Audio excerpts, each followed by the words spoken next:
Good morning, Your Holiness. I'd like to begin this morning by reviewing just briefly some of the themes that we talked about yesterday, and then also to pose a certain question to you that I think connects to the understanding we have of quantum mechanics and some of the implications of quantum mechanics for our understanding of reality. As you remember, yesterday we saw through the so-called double-slit experiment that the results of that experiment led to a necessity of two logically contrary or contradictory explanatory ideas. So in the one case, one set of results from the experiment led to an impression or an understanding in terms of waves. A slightly different experiment gave results which, when we applied inference, led to the idea of a particle. These are actually logically contradictory pictures. A single entity cannot be both a wave and a particle. Now, this feature of quantum mechanics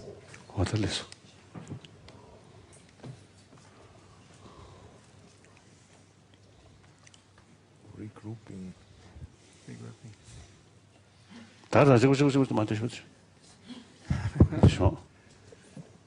Young scholar. Good young scholar. Very good one. Good morning. Good morning. Good morning to everyone, I should say. Yeah. This feature of quantum mechanics is very prevalent, namely that one phenomenon, one, you could say, result of an experiment, we use logical inference, leads to one picture of reality. A related experiment, a related result, leads to a contradictory picture of reality. Niels Bohr called this, the scientist Niels Bohr called this complementarity. That for a complete... Complementary, sorry.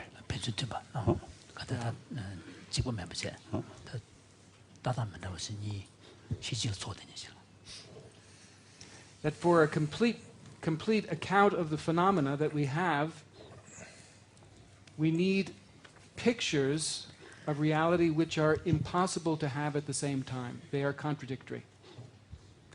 Now I want to emphasize how... Okay, so we start again. One of the features of quantum mechanics, as I said, which is very different from classical mechanics, from classical physics, is this principle of complementarity. In classical science, you have many experimental results, and those experimental results all converge or create a coherent, objective picture of reality. In this case, the wave-particle duality gives us an example of something quite different. As opposed to coming to a single picture of an objective world, we find contradictory pictures of that world. And we find this again and again. This is not only in wave-particle duality. This is a common feature of quantum mechanics, and also, if we had time, which we will not do, relativity theory also creates, you could say, a picture of reality which is not given as a single objective world in itself. All right? Now, yesterday you commented and said, well, maybe there's a single essence but conceptual differences. That's actually quite an interesting idea. But I would say, and I don't know if Anton would agree, but I would say that quantum mechanics and relativity theory, that is to say modern physics, would say that there is no experimental way for us to determine that single essence, to come to a picture or an understanding of that single essence. No.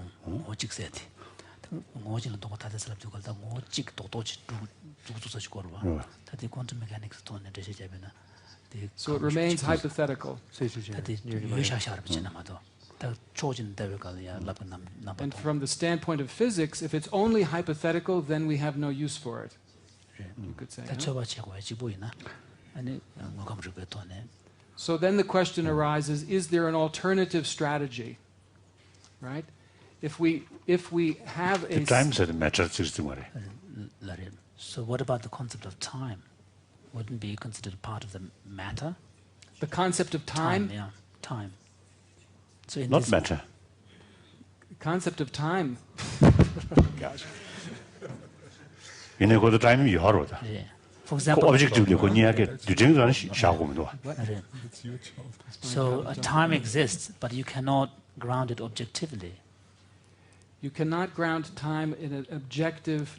So, in a little But still you can conceive of time. You can conceive of time, but this comes to actually something that George and I might be talking about this afternoon. That is to say, what is the origin of time? Objective. So this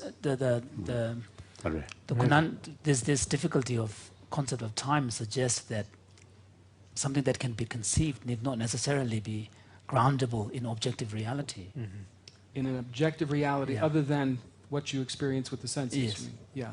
For example, we would say that time is given by, for example, like a clock, where you have the tick-tock of the clock. You can ask whether that is objectively given in and of itself, or whether, that it has its own intrinsic existence, or whether that is given in relationship. Right? Is it given in relationship to the observer, for example? And physics... Yeah, and intrinsic existence. Depends 너들이랑 전사하고 가는 단위 부르게. 다 고백이 전신류게. 지강성 방수 말이야. 편주는 지도 그러지 마. 그래서 다버지 레고다 용어부터는 주샤에 매버지. 근데 지지를 떼. 편주 너들이 랑 전사 다 편주 중을 써. Quantum physics là ngô chỉ đến rút cổ mà rồi. 가. Ngô chỉ tổng ban nhìn là con số là rít rồi. I think the part of the problem is, it's not a single essence and distinct identities. It was essentially identical, but conceptually distinct. In other words, because the notion of essence is rejected. Yes, that's what I'm pointing at. So the confusion here is that when it said that they're essentially identical, that doesn't mean they have to be essentially real. They can be identical in being empty of 그래서 intrinsic 오지를 또 다들 existence. 슬랍되고 오지를 슬랍되고 그냥 Yeah. 유랑 셈 뭐랑 쓰면 고마워. 샤우 말아. Right. Kala tong parawa datam je roba gildi la rít rồi. Did you want to say something, Anton? Well, I mean, the notion of time for physics is something like that. Yeah. Because in physics, we do not want to explain what time is. We just, all we need is, we need some rules how to measure time. And this is done by clocks. So it is it's a relational concept. It's a relational concept. It's a Right. We are relational not concept. interested in the essence of time. The We are same only thing with interested in how space. to measure it. Yeah. The same thing can be said of space, right? That it's a relational concept. Time and space, you could say, are relational concepts, and they are defined.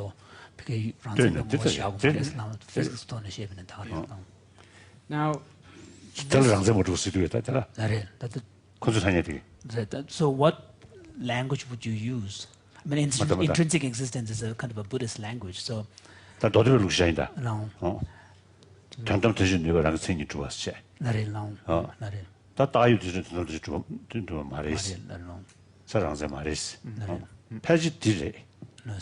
So you want to elaborate on that?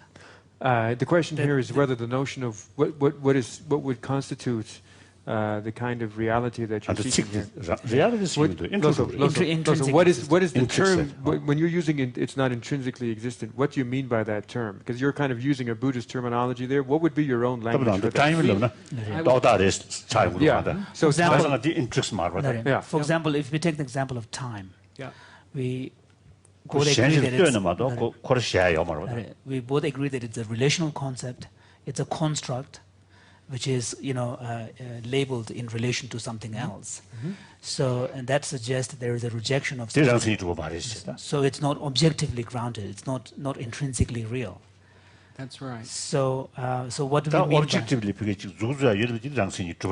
by? So this implies that anything that fulfills the criteria of that kind of objectivity is intrinsically real.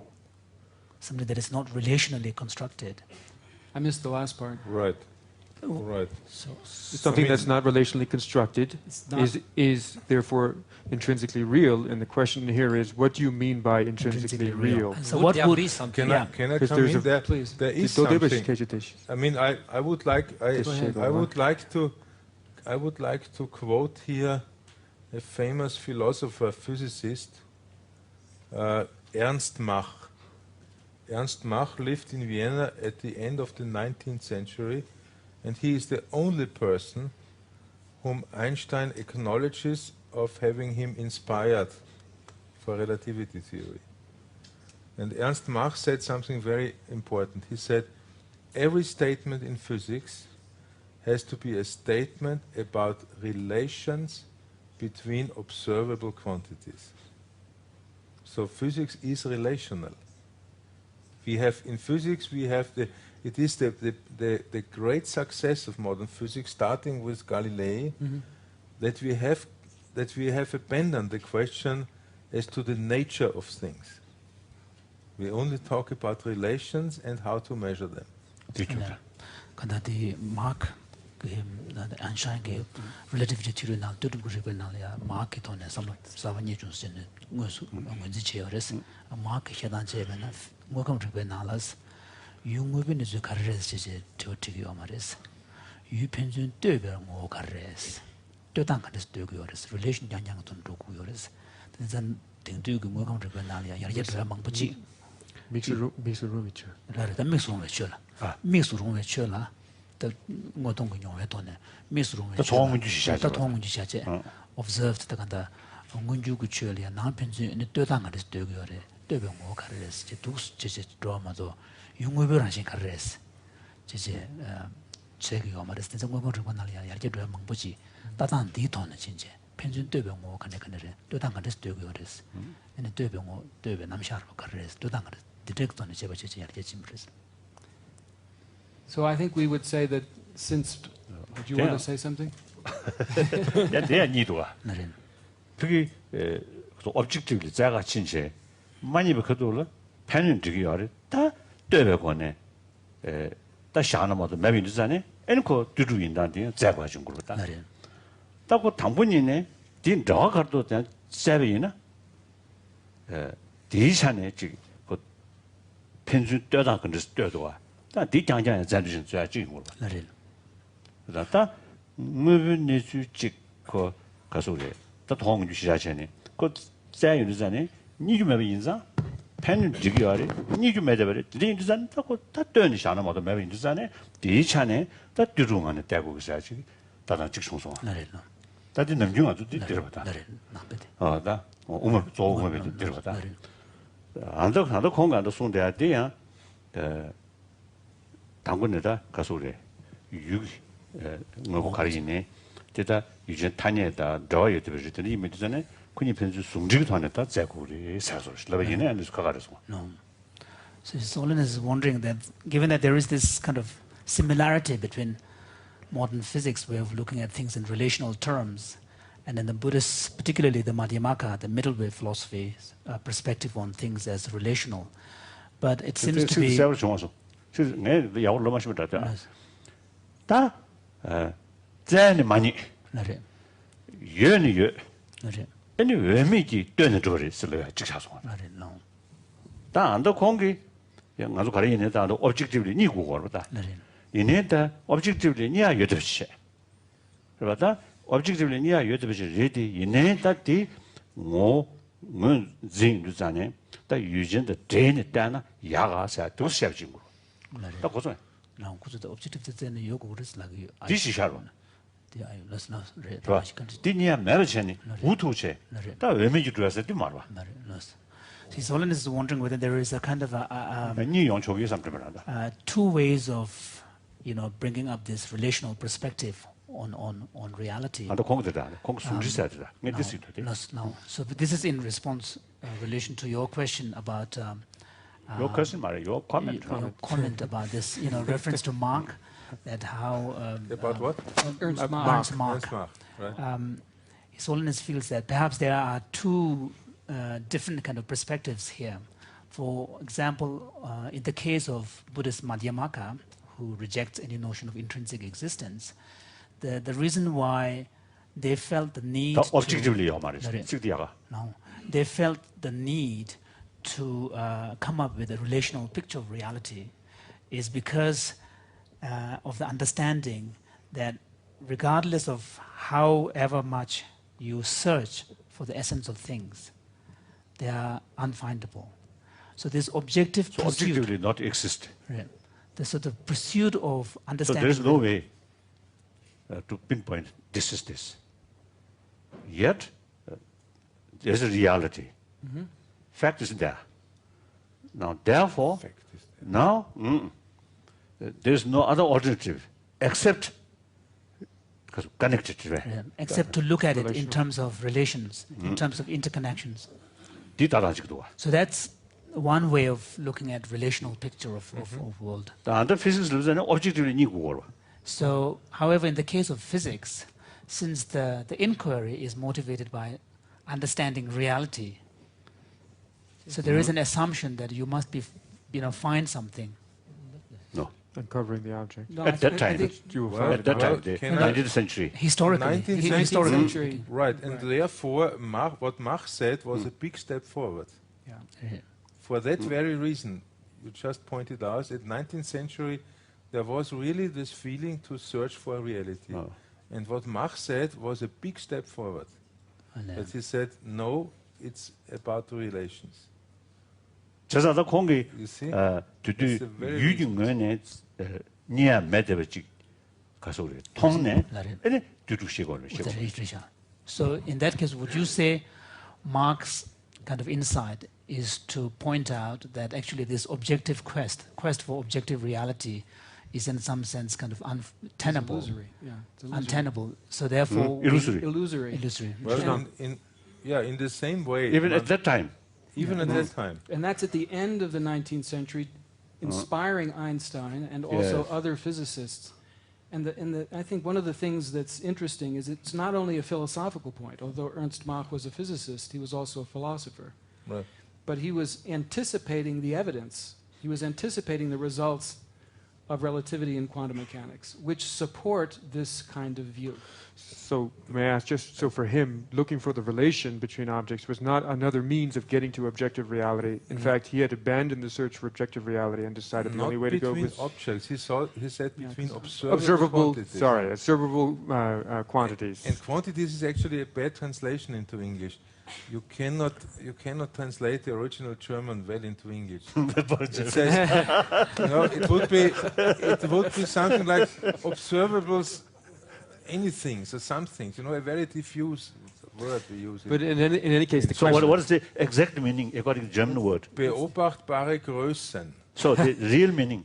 Größen means magnitudes, sizes. So it's an attribute. It's not. Größe means magnitude, size, how big something is. So it's not a word describing essence. You see. It's a word describing an attitude again. It's a character. Professor Singer also speaks German. We have another comment. He also speaks German. Größe. What is Größe? Beobachtbare Größe. What you are saying about this relational ontology, I mean, it must have a correspondence in the brain, in the apparatus that does the cognition. And it actually does have, because there is increasing evidence that all the brain can do is evaluate relations. It has no access to absolute values, to scalars. It always compares, it establishes relations, it can't do anything else. So the circle closes. Yeah, wonderful point. That's nice. The question that came up here, though, was whether that move toward relations was just another way of trying to get to some kind of objectivity, or whether Mach had actually abandoned objectivity. I think he pretty much Well, there's just a question of methodology, and you give up the idea that there is no such thing as a solid, independent reality. As to the historic question, what Mach's position is, I don't know. But the way physics went afterwards is to basically give up reality more and more. Like if you look at, there's another famous quote by Bohr, Niels Bohr. And he says, it is wrong to think that to believe that the task of physics is to describe reality. The task of physics is to describe what we can say about the world.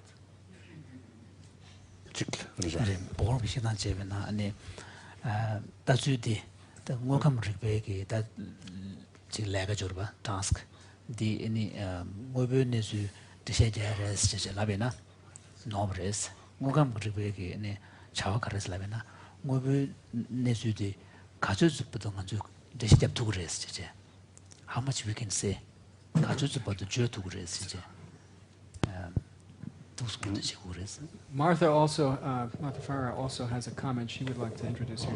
Actually, a question, and the question is: are we talking about metaphysics or are we talking about epistemology? It sounds like these physicists that you're quoting are abandoning metaphysics. They're making a statement about what we can know, and they're denying that we can know absolutes. They're saying we can only know relations. But that's not the same thing as denying that something other than relations exist. Whereas when I hear relational ontology, that sounds like we're talking about what really is. And that's the gist of what His Holiness That's is the question. commenting Is there on. a veiled reality behind what you can know? I think it's fair to say there are some differences of opinion on this amongst physicists. But I think Anton and I don't want to speak for you, but at least I would say there isn't a veil behind which there is an ontological, metaphysical reality, which we cannot know, but we infer the existence of in some remote way. No. We tried that. We keep trying it. And as I was saying, physics, quantum physics in particular, says if it's behind the veil, it's contradictory. It keeps coming up with contradictory pictures. There's no coherent or consistent picture of what's behind the veil. And therefore, why not just abandon that project and say, what this is telling us is this is a wrong direction to go. Okay, but it just seems to me that what the last two things you just said are subtly but importantly different. So let's abandon this project. Says, sort of, it's not my job. I'm a physicist. This is what physicists can do. I don't do windows. I don't do ironing, to go back to a breakfast table conversation. I do relations because that's all my tools will let me do. But that doesn't necessarily imply that you know anything about reality. Right. It just says that's not my business as a physicist. Yes, and I'd say the majority of physicists take that view. They're agnostic. They just stop. But, I don't know, at least I'm a philosophically inclined physicist, and Anton's, I think, a pretty philosophically inclined physicist, although he might deny it. And so therefore there's a question in my mind, and I think it's a question here, is there an alternative? A kind of ontology which is consistent with what the data say from physics, and which provides a different view of reality. And it's one that I'm interested in with regards to Your Holiness's book, where maybe I can read a passage that deals with something of this and ask you to go further. You say, for example, in your book, according to the theory of emptiness, any belief in an objective reality grounded in the assumption of intrinsic independent existence is untenable. Right? So there's a theory of emptiness.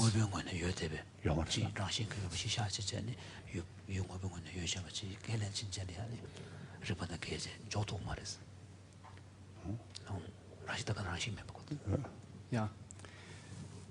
This sounds very familiar, very similar to what it is we've just been describing. Yes. Yeah. But there's a difference for me. Please, go ahead. There's an important difference. And to me, and now we come to a point which has been essential to our discussion all the time. To me, the individual event, the individual click, which is random, which we cannot influence, to me is the only evidence we have of some reality existing. The rest are pictures. The wave, particle. The phenomenon these are just is what pictures. Right. These are just pictures. But this individual event shows us that there is some reality objectively which we cannot influence. So you would call that objective reality? I would call the click objective, because we all would agree that we hear something there. What it means, what's behind it, how we view it, is a completely different story. But this very simple, primitive fact, I think that is beyond debate. That's 가서 우리 유주문이 루드가 임치. 다들 유주문이 루드가 인도산에 됐다고 하면 와. 다들. 안 됐다는 다시 규진께서 말다. 말해라. 규집에게 준적이 된 줄도 말다. 그 때는다고 된 줄. 디샤비는 다디 때는다고 하면 와. 그랑은 줄 봐. 유주문이 줄 봐. So from your point of view, that click is not relationally defined. It has an objective existence by virtue of its own essence, by virtue of its own nature. I would go that far, yes. Yes, sir. And see how the reaction is. I would go that far and see how the reaction is. So 저기도 가.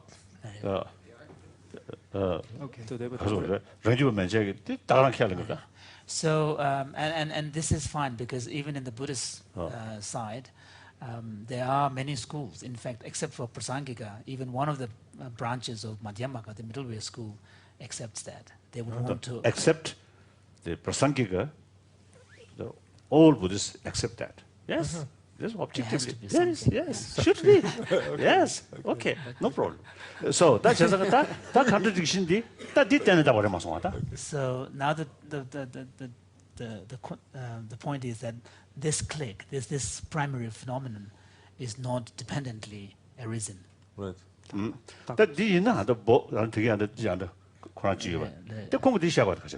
So in that case, Marx. So how would Marx's comment fit in respect to this observation that you are making? So there's no problem. Objectively, we can pinpoint. Yeah. So why? It's relying on observer. Why? Why is... Sorry, I didn't So understand. His Holiness's point is that if we can assume at least this primitive form of reality that is totally objective, unrelated to observer, and so on, then why would Marx say that you have to abandon the search for objective reality and look at it from a different angle? Well, he said every statement has to be a statement about relationship. No, he's saying every statement in physics has to be a statement about the relations between observable quantities. Yes. Physics come in when we have a couple of those clicks, and when we want to understand the relations. Interpretation. Then the physics come in. And this is what Marx says. That's true. Okay. Yes, there's no problem. Could we ask Evan? Evan has a comment here, I think, as well. Just to make That's interesting. To make a philosophical clarification about Mach that I think will address John's question and also Martha's and some of the comments of His Holiness. So Mach's point philosophically is that the concept of reality is empty if reality is defined in any way separate from observables. The only content that can be given to the notion of reality is in terms of observables. So it's not as if conceptually you have observable defined as observable of reality. It's rather reality is defined in terms of the observable. But, Okay, so that's point one. Then point two, on the clicks, it seems that the clicks are dependently originated in that sense of observable, as I just elucidated with Mach, because they're there because of a measuring device.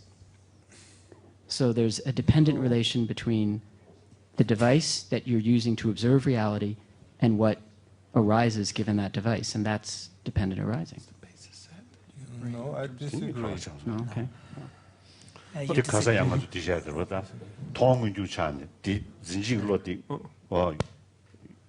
게임전에 디어리스. 디 가서래. 통은주고 유진의 마찬 디 유명 타지 못해야지. 딘에서 가갔다. His Holiness feels that that is a slightly different point, because yesterday we had a discussion of how existence or reality of phenomena can be only understood in relation to an observation. So that was, and then the discussion centered on, from the Buddhist point of view, that would be seen as talking about an evident facts. So observable can be translated as evident facts. Are we okay, George? Did you want to? You had a point? Yeah. But and this, I think so, this yeah. also connects to something His Holiness was saying earlier that we didn't actually manage to translate, which is the question of what kind of objectivity are we talking about. And one of these lower schools that His Holiness mentioned was the Sautrantika school, according to which basically the criterion of something existing is that it has a causal capacity. And the basic causal capacity that's often used is the ability to create a perception and cognition. So it sounds like here what we're appealing to here for our criterion of reality is that the fact of being able to create a perception or a number, to create an effect in consciousness, that means the thing is real. So we hear the click and we say, okay, it's real. Yeah. So that's actually not even really Madhyamaka anymore. I mean, we're down to even a lower level of interpretation where reality consists of these particulars that are perceptible. Matthew would like Yes, to I add think something here as well. one of our purpose of our meeting was to deepen His Holiness' book and to raise challenges. So it is quite true that the lower view of Buddhist view would agree with the definition of the click being real, but precisely what we would like to hear, I think, and everyone would like to hear, is precisely what His Holiness says in his book, that in ultimate investigation, this is devoid of reality. That's the view of the Prasangika, which would challenge that point of view, and maybe that's what we would like His Holiness to explain, how this would challenge, not the lower view agree with that point of view, but what will be the final investigation that will say that it is actually devoid of intrinsic reality. Yeah, what is meant by that, devoid of intrinsic reality? So that's what we would like maybe His Holiness to. What is meant by intrinsic in that sense? So that's what the quote you gave, His Holiness, is based on that view, and maybe we should request His Holiness to explain that to us. 먼저 통한데 통하면서 야 말했거든. 나 체다 그랬어 줄이. So, in fact, if someone were to interpret this as suggesting that what we can observe does not exist, from the Buddhist point of view, that's a form of nihilism. From the Prasangika's point of view, that's a form of nihilism. If you reject what can be observed, then it's a form of nihilism.这是学里面的，那学先的，学这个 appropriate choice 呢。So His Holiness was saying that maybe when there is an appropriate point in the discussion, maybe he can elaborate on the question of intrinsic, being devoid of intrinsic existence. Okay. Pardon me? Now, somebody said now would be a good time. Maybe we can. 다 더더우리한테 가서 교육 전문디 그 유형을 두셔야지 제. 나래는. 나 클릭 해야 돼. 두 전문 멤버 쟤한테는 그냥 클릭 해야 돼. 나. 다시 두 전문지 말래. 두 전문이 드레블 행군이잖아. 드레블 장으로 나. So would you? 그 자대. 나래.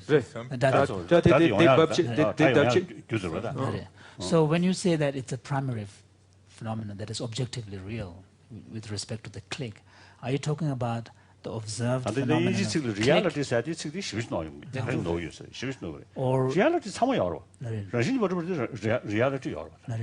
So the question is, are you talking about the observed fact, which is the click that you hear, or you're talking about what caused that click, which is the hitting of the photon? No, so the reality is the photon. So would you go to the photon? So it is some kind of the click is symptom of it. It's an expression or a no. The click is not the photon. The click, to me, the click is the primary something we talk about. The photon is already a mental construction. But click is a sound. Well, it's an experience. It's an experience. It could, you could also make it, flash of light. Build a flash of light or a hammer hitting you on the head. It doesn't matter. That's something like that. Some things so David Bohm once said that objects which were the old you might say the physics of classical physics was described in terms of objects, but those objects were really mental constructs, and that the objects have been replaced by what he called events and processes. We no longer speak in physics in terms of objects, we speak in terms of events. Now that event can be a click, it can be a flash of light, it can be a color appearance, but the event is the important primary. It's the foundation. Then we can interpret, on the basis of that, a causal stream, a story, a set of pictures. But those can actually be contradicted. I mean, they're not contradicted, but in a different frame of reference, your story will be different than my story. It can be mutually exclusive. Can be mutually exclusive. So Right. the story which Anton tells will be consistent for him in his frame. The story that Arthur tells will be consistent for me in my frame of reference, but they will be mutually incompatible, right? What does that say? It says that there's a consistency, you could say a lawfulness, but it's relational. It's not objective and out in the world, it's always relational to the observer. Earlier, His Holiness was saying that The link is the same for everybody. earlier His Holiness was saying that one of the big problems that seems to be arising is what do we mean by the English term reality? The term reality is being used in so many different senses, and it has So many it different creates a lot of confusion. No. confusion. Right? No. Yeah. Yes, that's a big. Because all we are saying is that there is something rather than nothing, but you are not interrogating the ultimate nature of appearance. So reality can be the world of appearances, but then also reality could mean that there is some intrinsically existence reality. And when you are speaking of contradiction, it also means, it could mean the same as devoid of intrinsic existence. I mean, it's not Yes, I think that's possible. intrinsically a wave, it's not intrinsically a particle, they're not contradictory, they are just showing that these are not intrinsic properties that are permanent, that are autonomous and linked with that particular event. But Yeah, sorry. But also, they could also simply mean that there is an observable event, and you said we all hear the click, and then we have different interpretations, inferences, JPOC, on the basis of this click, and you say one set of things about what causes the click, and you say another set of things that causes the click, and they contradict each other, but there's no question that the click is real. That's the point, yeah. There's no And doubt. There's no doubt There's no doubt. that the click is real, and we might say the click is real objectively. And we would say in Tibetan, it's objectively real.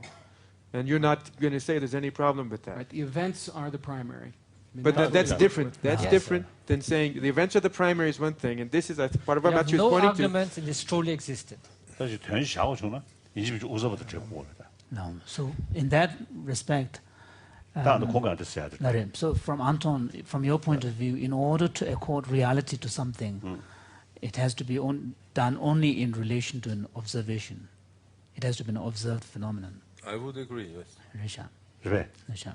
또 웃어보죠, 그럼. You know, So what about before the observer's existence? I did not say that the observer has to live at the same time as the observed. Very long. 딱 그래 모두 시하고 주나? Nare, 유쟁기 다 통랑 판에다 시하고 그래. 뒤냐 보여 말해서. 근데 그니 두디집에서 오지 말했어. That's good. 딱 가서한테 나도 뒤집에 왜 통원민주 시집에 있나? 우서버디는 야래 우서버디 매는 야마스 주로. So yesterday we had a discussion about the kind of the reality of the evident facts in Buddhist language, the observed phenomenon, and without an observer or without an observation, the facts do not exist. So Evan, that you brought that up.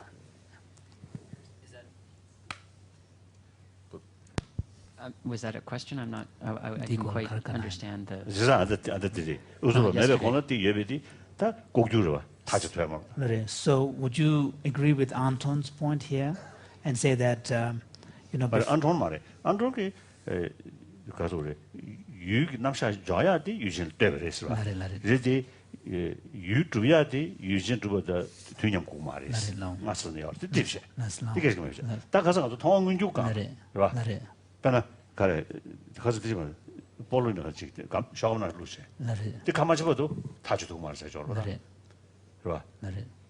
다디 제지 로티 여러 그도래 그정도 가래 그 제지도 말이지 이네 지 현지민국으로 처기서 계속 어 디디디 His Holiness is wondering. 다들 observe 뭐 주고 여러 말해 So, observe 뭐 주고 여러 obviously Anton's point seemed to be clear because he's saying, you know, in order for a phenomenon to be real, although it is defined in relation to an observation, but the observer need not be at the same time.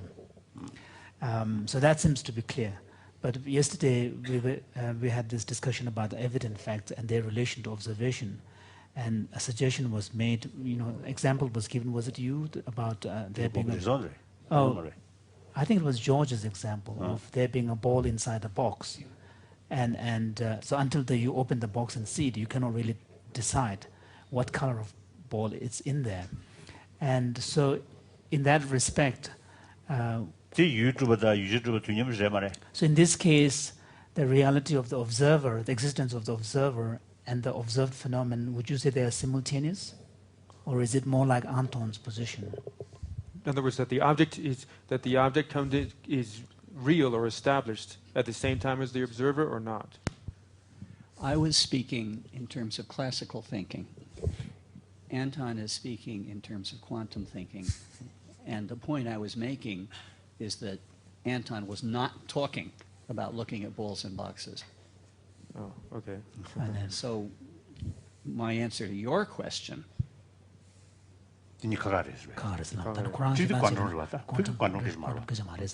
That's right.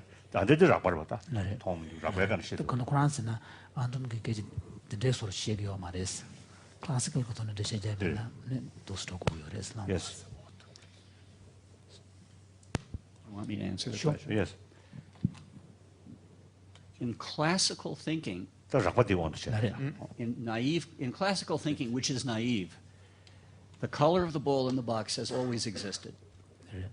In quantum thinking, yes, which is extremely enigmatic, at least to me, is that the color of the ball is that the color of the ball comes into existence when I open the box. Yeah. The classical tonashebe and the polychendo the Daniel Nemene Tampani Yoris.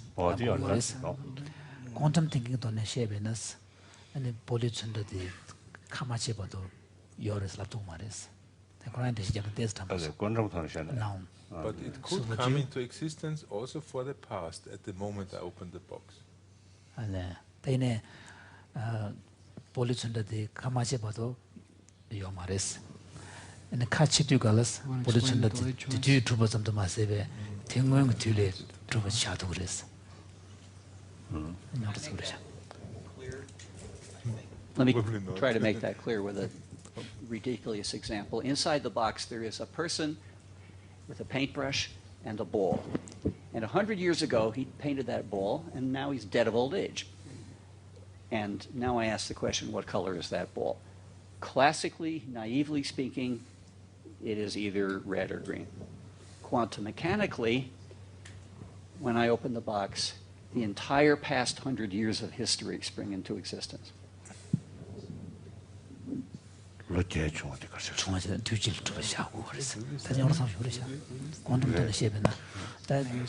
on the shape, Mijidina data, China Chu, another China Lojango and Chubano, Chubaran Dedigris. Quantum on the shape. Quantum on the shape, so, would you say from George, would you say from the quantum perspective, you cannot talk about 3 tenses of the time, past, future, and present?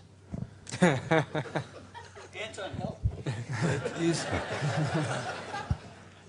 This is back to, in some sense, Schrodinger's cat and something called delayed choice in quantum mechanics. If the state is prepared in a superposition state of red and green, you're in the same situation that you were with Schrodinger's cat. If you had a random event triggered the painter to paint red or green, then the state is a superposition state throughout all of that time. And as long as the system is completely isolated, so there's no contact with the rest of the universe, then it proceeds to evolve in this ambiguous state, only collapsed into one or the other at the time of measurement. That's the way I would speak about it. 그래서 가서 변주 직송송아. 디지 와다 마음을 좀 잡지 그래서 나 패지 두송 야면서 지금 이거 샤하고 지고 그래서 그런데 수포지션스라고 그러봐. 이민이가 그 차지 샤제. 뒤내가 볼때 아니 지금 쉐베다 리뷰 되고라. 그것도 뒤 다시 제고 그러봐. 다시 되고라 아니 신에 이마다에 남샤 남이 제도 그랬어. 뒤버도 아니 이민이가 찾내제. So would you say that until the observation is made, which decides whether it is whatever it is, either or, until that point, the state is all in the superposition where there is both either or together? You can have a long-term superposition state, yes. Yes, I mean, it's difficult to achieve in fact, but that's in principle the case. Are superpositions established independent of the observer? Yeah, I mean, so they exist in a sense objectively. They. Oops.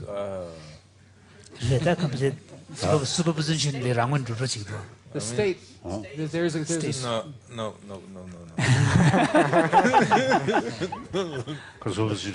네가 이 배차지 뒤져 봐. 다티 유전 되고 말봐. 유전 맞추리 유전 체험 되고 알고 지도 되고 알아. 다 objective 찬도 그래. 유전 맞도 얘기. They also exist in relation but not yet with your consciousness. They exist with relation with the whole world. They can't because they're totally isolated. So. If we go back to the Bohr saying, physics is not about the world, is what we can say about the world. So the state is what can be said about the situation. Now you have to tell me whether you consider something that can be said about the situation as objectively existing or not. I don't know whether you can attach. Why can you say something such about a thing like that objective existence? What is your evidence for saying something about it? The way I can, because I have some knowledge about the system prior to the moment when I want to make my statement, and what my statement basically is, the state is the essence of all possible future results of possible future observations, probabilistic prediction, and that's it. And I have learned in doing early experiments that that way to proceed works. That's it. Now, is that objective or not? I don't think. Well, it still sounds like what you're positing is some kind of, let's say, a quantum whole, or some kind of entangled state that you're just not part of as an observer, but still you're positing that as independent of you. No, the state is just my way of describing the world. Describing the world. But it still sounds like there's a world that's not... I have the earlier clicks, and based on these earlier clicks, I make up a story. And that story is called the quantum state. Okay. So that is, Arthur sounds where you were kind of going. I was putting a little more emphasis on the reality of that quantum state, but I can see how Anton's picture is a perfectly consistent one. Wolf, did you have something that you wanted to contribute at this point? Yeah, it's a naive question.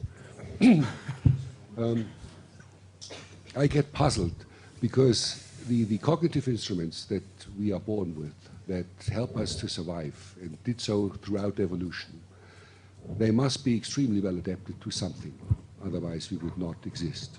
And they, for example, are heavily based on causality, on prediction making and all those things. Now, it just so happens that these very same instruments, when we use mathematics and instruments and look into the world, come up with a picture of the world that doesn't fit at all these primary sensations.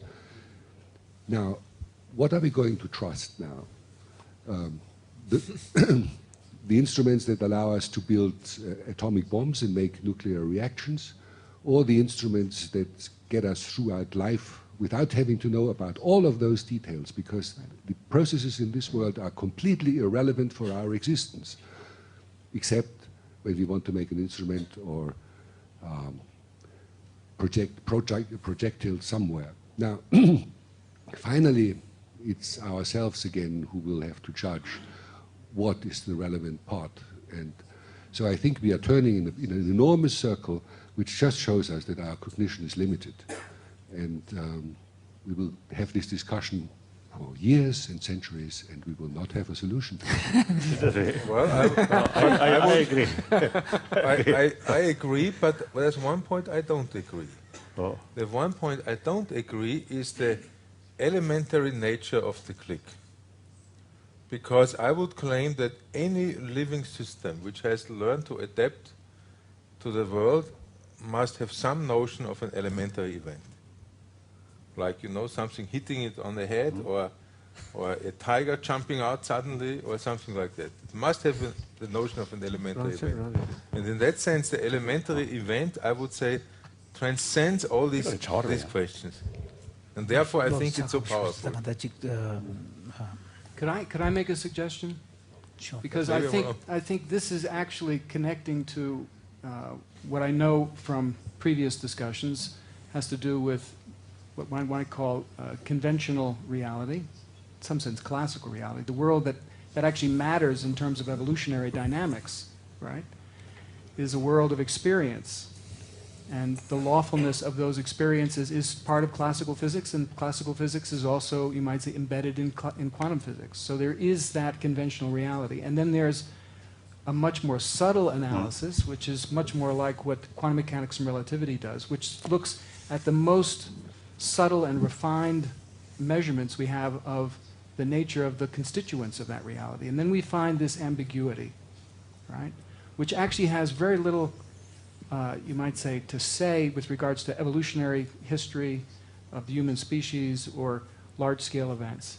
And this reminds one of some of the things that you've written about in your book and other discussions that we've had. I think now would actually be a good time to speak about this theory of emptiness, the nature of the two realities, to in some ways bring this into a perspective from Your Holiness's standpoint. I think there's a lot of interest in the room, not only in the quantum physics, but also to hear from you specifically about, well, how is it you account or think about the nature of reality?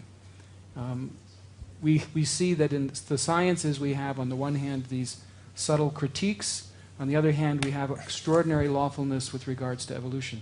How do we take these two dimensions of reality seriously? They seem to be at odds with one another. Of course, I have no such ability. Right? I think this subject is very, very important. In any case, those subjects which often, you see, create more confusion, that itself, you see, showing more complicated. So really worthwhile, you see, the further discussion, and I think discussion between the scientists, those specialists in this particular field, and Buddhists. I prefer young scholars rather than my age. I cannot say I'm a scholar. I'm just a student. I think the younger generation of Buddhist scholars, I think their task, it is extremely important.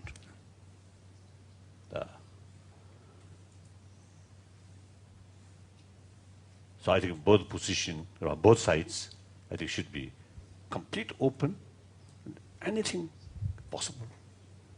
Buddhists should not take our own sort of position. Anything can possible. That way, that kind of attitude. Openness. And scientists, I think generally, that kind of openness. With Buddhists, I think through years, somehow we indoctrinated. also scientists. maybe okay. So I think it's really worthwhile. 하다라도 여러 그렇게 마상 때도가 그저 땡땡하서 가서 그래. 딱 익절을 중요하잖아. 그래. 그래서 체도 이준데 좀 대성간서 가서 줄. 애는 아주 배배면에 지금은 다직 삼로 구양고. 양 일고 너버여 돼 봐. 다 싫어 쳐, 싫어 싸워, 싫어 누워, 싫어 싸워 상황고도 와. 그래. 다 든지기 타네. 그래서 심주자한테 뺏게 하지 버리셔. 양 안에서 렁로로 직심체. 뒤에 계시게 맵체. 저 용시보다 저 타봐. 상로 구양 것이다. 그래.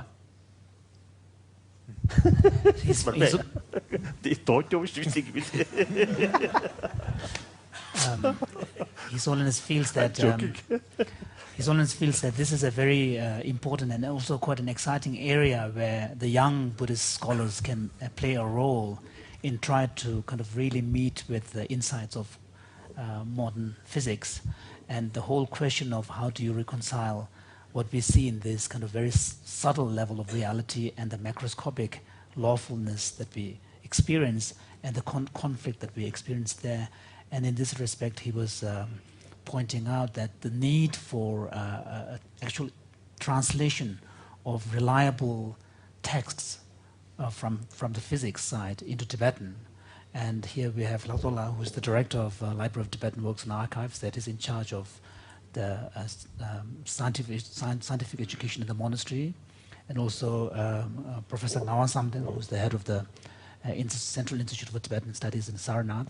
So if maybe they could take responsibility. And you can also see. Certainly. And oh yes, certainly. So we can take responsibility of ensuring that there are reliable texts that can be read by the young scholars.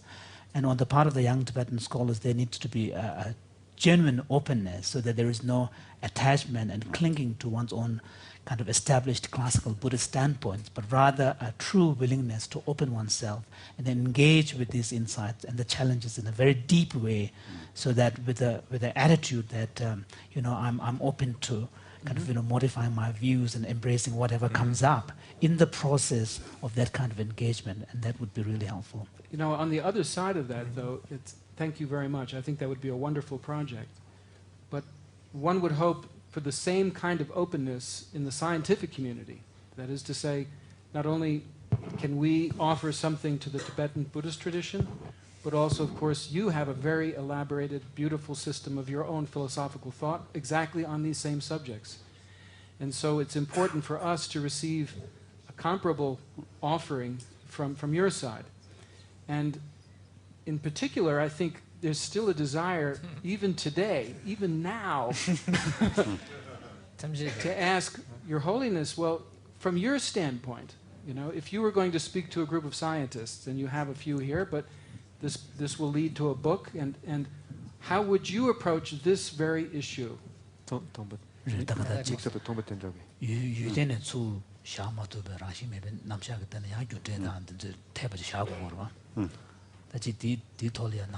다 낭배 또 성로도 tenjib을 잘하면 tenjib을 가다 때는 중에 ten중 아주 다 디젤릭도 한다. 준비 ten중스다 직세. 나빠서 뭐 개란데. 다 되네 때는 따고 써야 되리야. 그 차셔를 때는 따고 써야 ten중 직릭도 와. 다 대행은 뭐 그럴 리가 없다. 해질 리가 없다. 세버리티 오비스시. 다전에 무튼도 sometimes 전에 따고 때는 따 써야지. 근데 차진 다 뭐 가도 가이네. 다 뭐서 올베 할람도 쭉 가도 가이네. 그 차진이 드리미는 거 차를 때네. 다 두등이지. 차를 때네 따고야지. 그 차를 때네 따고야기 모두 투수도 가도서 내가 또 거르러 거르 차진 거라. 시안을 때면 라왕도 되지. 매인자 그 시안을 때네. 아니 다 도주마도 매되지. 그봐. 다 두두두 세르잖아. 거라 때네 따고지 인신절이야. 한다. 고랑게 가서 우리에게 된디 탄예디 주세 된디 디리스니 유중원에 저서 제매되지. 뒤에나 애는 때는 따고 하면 오 잘한다. 그봐. 근데 차징 뭐부터 거라 시안을 때미기. 근데 모두가 지듯이 시합을 시시하니. 그래서 시합이나 그 시안을 때고 할게. 디 모두 샤이르즈는 시안을 때네 따고 할게. 따고 시안을 때네 따고 하고 그 당도 뭔구시 용대도 와냐라. 때네 따고 고아라고 해서는 시합이니. 그 때네 따고 뭔구시 내용도 와. 자 때네 따고 내용이 되기 그 시즌 내는 거 도스로나 그 탄년도세 된디 된중원에 매들지. 니야 매들지. 자 된중원에 많이 배디 그 매네 많이 배 말이 그 된중원에 주주고 민자 따유 잠기 다 정시집에 있잖아요. 디레 차로 괜히 따뜻해지잖아요. 그 냐면 저러다. 자, 디레 있잖아요. 의미지. 다 독식을 따버려 되네. 다 좀마도 샤스 거리죠. 야자네 샤브 말했다고 대마도 줬으면 좋아. 자, 디도 하네. 엔다 차지 자리리 그 때는 중앙 자기지되기 그 차지 이들도 샤브. 리얼리티 샤브. reality 모두 가르치려면 있나? 뭐 축도가 가르치려면 요 말이지. 타니 써야 돼. 내가 하고 싶지 않아. So that's all I That was can a long remember one. of this. That was a big one. So His Holiness was saying that in some ways actually. 그러지 말래 왜? 그래. 그냥 건지 잡자 맞으시 들고 말해. So he says I have to first, seek their support. first They are your team. Yes, my team, yes. So in some ways, His Holiness was saying that most of you are already familiar with the Buddhist perspective on this, and the key element of the Buddhist perspective here is the principle of dependent origination. And the principle of dependent origination has been understood at different levels and in different senses in the Buddhist tradition. At its most kind of fundamental level, the principle of dependent origination is understood in terms of coming together of events and things through a relationship of causes and conditions. And that is the basic level of understanding of dependent origination that is common to all denominations of Buddhist schools. But however, if you look deeper into the implications of this principle of dependent origination in terms of causes and conditions, you can go further and in fact understand.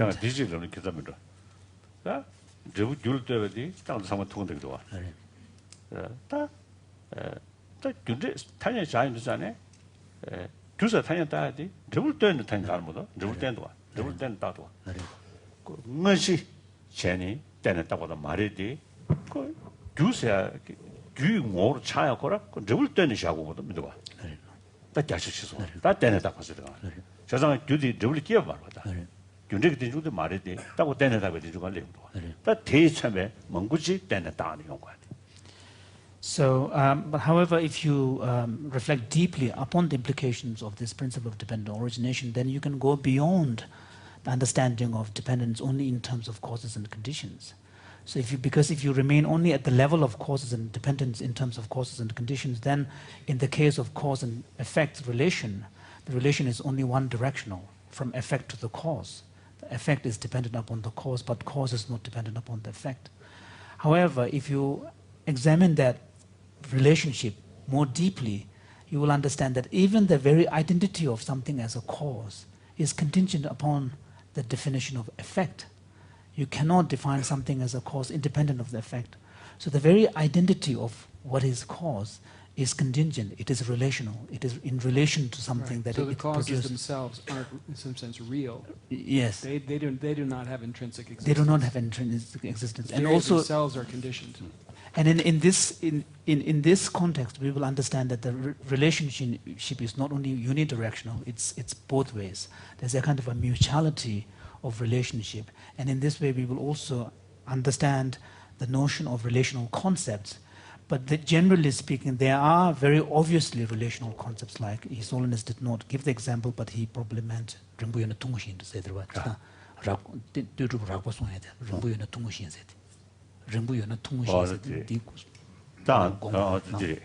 So His Holiness did not give the example, but I think he meant the very obvious relational concepts like length, long and short. You know, you can make sense of something short only in relation to the concept of long. So he was saying that you could extend that. So you could extend that to, in fact, entire phenomena.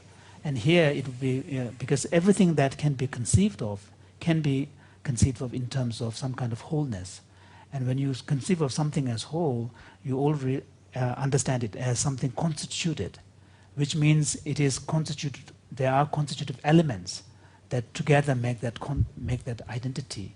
So once that is the case, then the very identity of that thing as constituted and as whole is dependent upon the constitutive elements that together make that reality.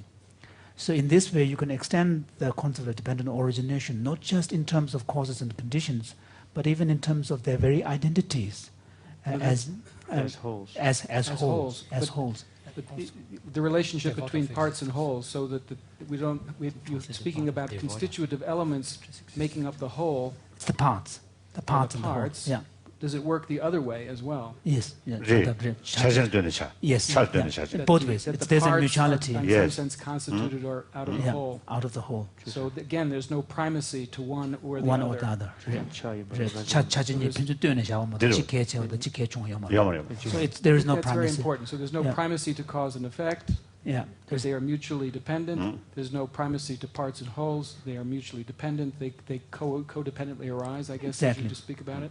So then His Holiness was saying that then the question is, if that is the case, then you cannot, if the very, not only the existence, but if the very identities of the things are contingent and composite in this relational sense, then what exactly is reality? Can we think of ultimate reality? Can we conceive of reality that is over and above and beyond this relational framework, beyond this mutually dependent, mutually defined relational framework? Here, through the Madhyamaka analysis, we get to a point actually we cannot find anything. If you objectively try to ground reality, going beyond this relational framework. So the why Madhyamakas ended up choosing the relational perspective is not because there was a choice. It's like out of no choice. I mean, that was the only way to go. It's not because this was a kind of a better strategy. Right. That was the only option left. So the fact that as I mentioned before, the reality there, fact there, it works. So there must be something. Yeah. But we can't find. Then only alternative is designation. That designation, yeah. So it's the identities are constructed in relation to something else. So that's the meaning of conceptual designation. So could we say a little bit more about that, because we've talked about causes and effects, wholes and parts, mutually dependent. The role of the observer. We've been talking a lot about the observer. So in what sense is there a relationship there? So this is the third level of understanding of dependent origination. So we have the dependence in terms of causes and conditions. We had this dependence.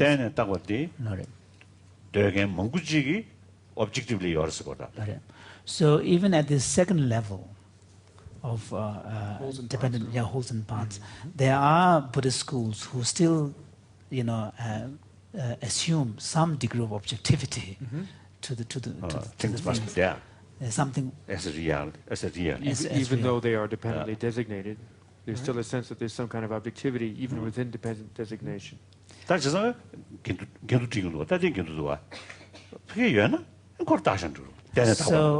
So then from the perspective of the third level of understanding of dependent origination, which is dependent in terms of conceptual designation, then the question is raised that if there is something objectively.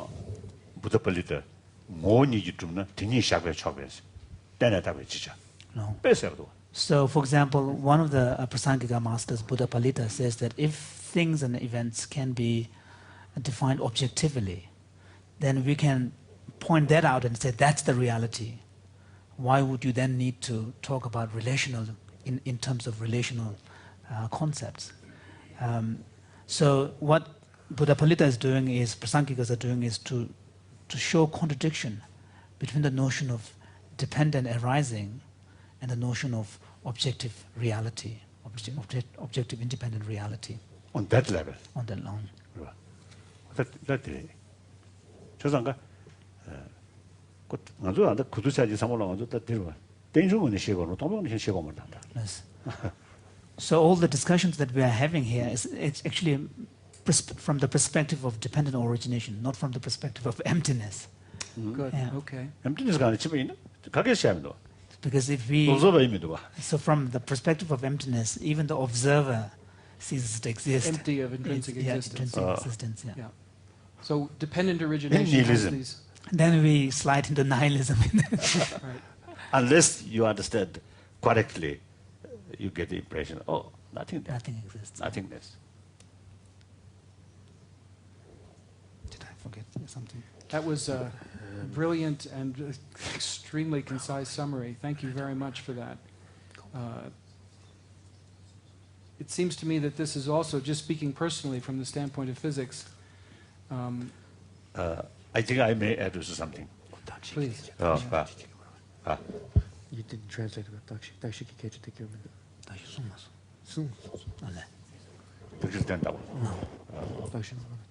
It's okay. No. Okay. I wanted to Add something. I think this theory not necessarily come as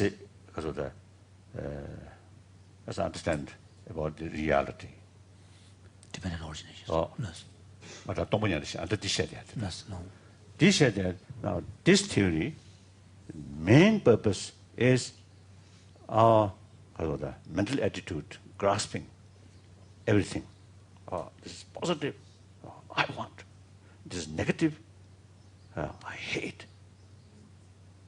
Now, that comes from the grasping. No, clinging, grasping. Object as well as observer oneself. So now the only countermeasure for that is the understanding of the ultimate reality, or shunya, or nothingness. Emptiness. No, emptiness. Emptiness. No observer, no object. That is so the 다도 보세요. 나래 셰시지. 다시 좋대리. 이내 다 디샤 인도잖아요. 그 뭐를 당 것을 취해남기 예로로 거에 또 쉬운도 탄데 거다. So His Holiness's point is that if you look at the Buddhist theory of emptiness and the teaching pertaining to the theory of emptiness, which from the ultimate point of view rejects even the reality of both the observer and the observed phenomena, it is really done not so much out of an inquiry into searching for the reality of things, but rather to assist us in overcoming this deeply ingrained kind of tendency to cling onto things, which then give rise to all sorts of dysfunctional relationship with objects and our own existence. And in order to kind of counter that, the teaching of no self, the teaching of emptiness is presented. But in the process, when the insight into the selflessness or emptiness is taught, then the question of reality comes up. What is there then? No, I think this is actually a place we should draw to a close for the tea break. I don't know maybe if the question is a short question, but if it's going to lead into a large discussion, I think maybe we should. I can't predict that, but it is directly related to. Well, then let's at least put it onto the floor, and we'll see if we can take it. I have a question for Your Holiness about the explanation of dependent origination that was just given, and it concerns the third level of the conceptual dependence on conceptual imputation, or dependence on concepts.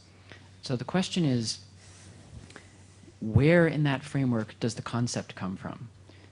What's behind the question is, must there not be some source in experience for the concept formation? And I would like to relate this to Wolf's point, that must there not be, because of the kind of structure we have, the brains we have, some kind of fine-tunedness or adaptation over a long period of time that makes us have those concepts arise that then play that role.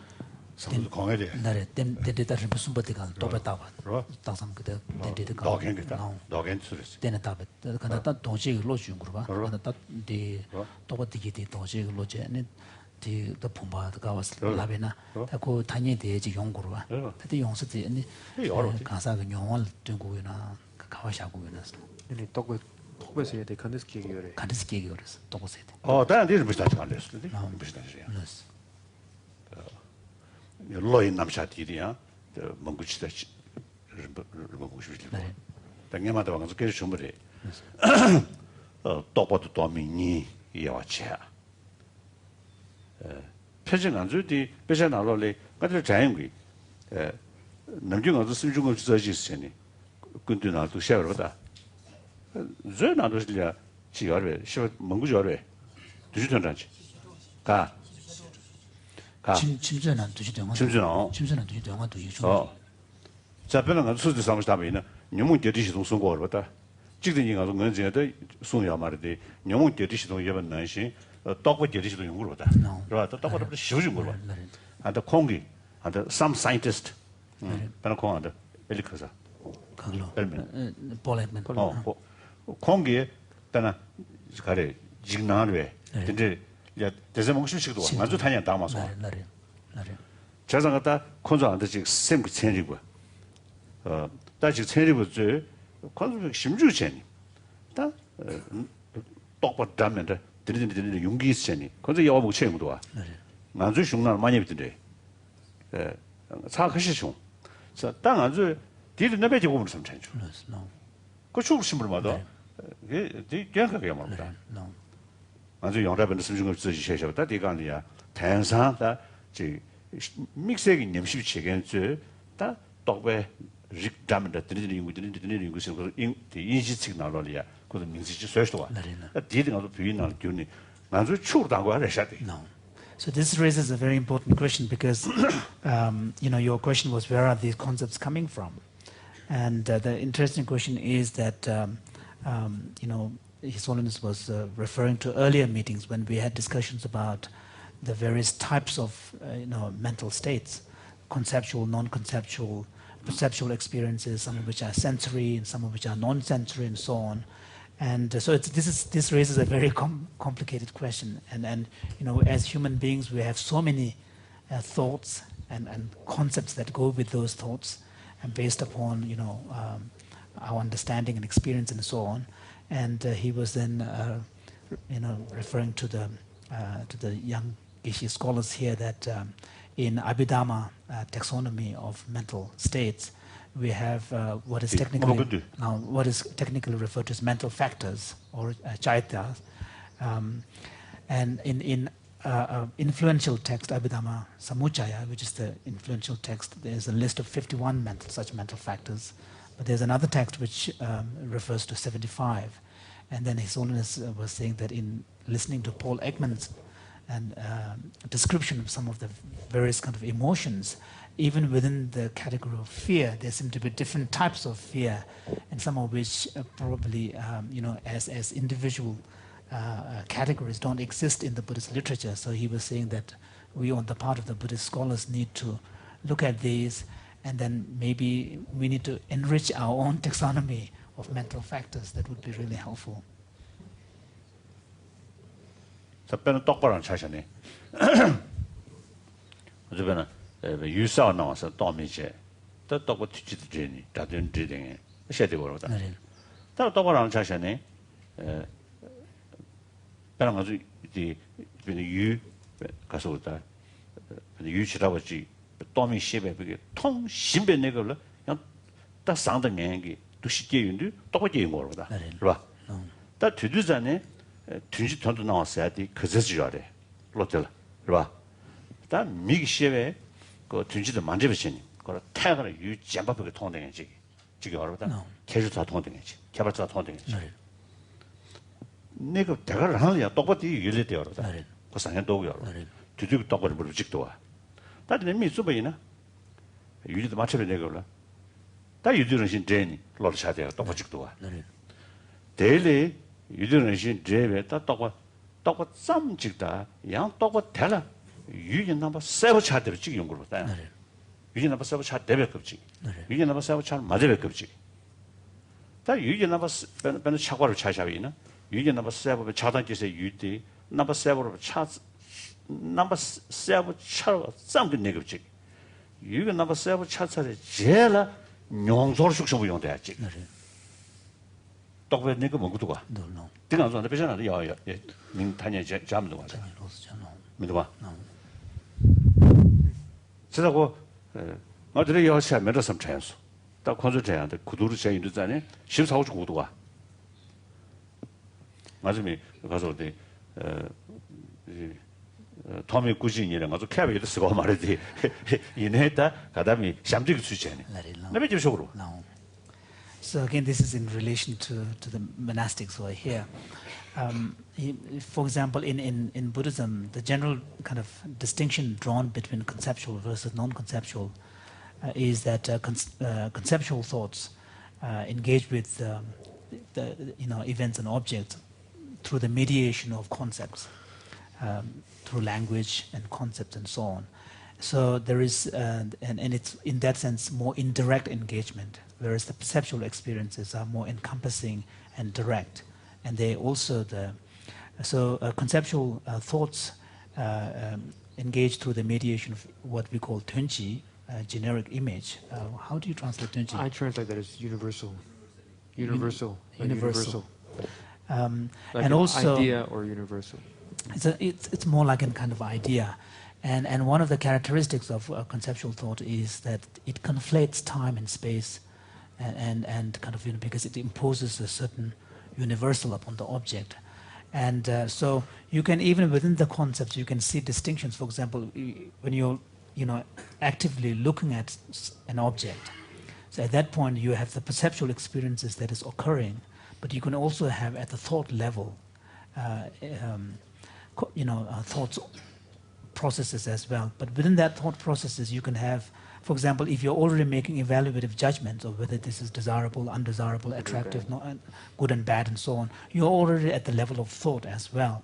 So there can be these kind of processes that is occurring when you are actually seeing the object, which very clearly, while you are actually seeing it, or contrast that with a situation where you are not actually seeing the object, but you can imagine you're recalling your memory of that object and start having thought processes.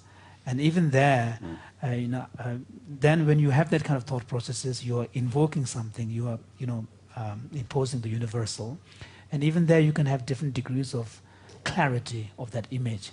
So there seem to be, and then sometimes you can have thought processes that are accompanied by very strong emotion, and sometimes image. In response to the image. So, for example, if you have an object of some image of something that is very vivid, which has much more emotive content, then the vividness of that image will be much stronger.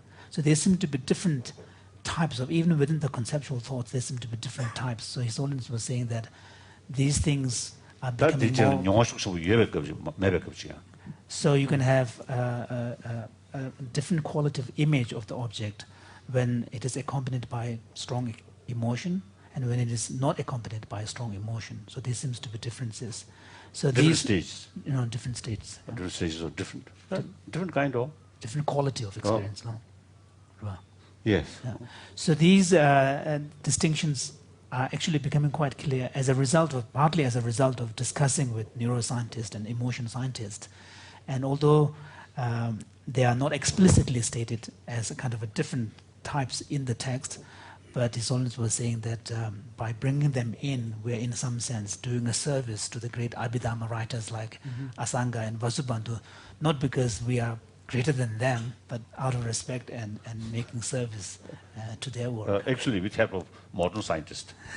Like that. At that time, no modern science, isn't it? Yeah.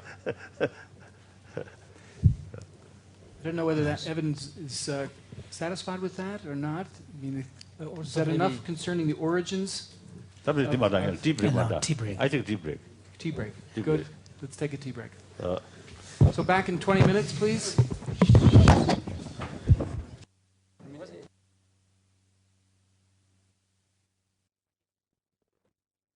Thank you. Huh?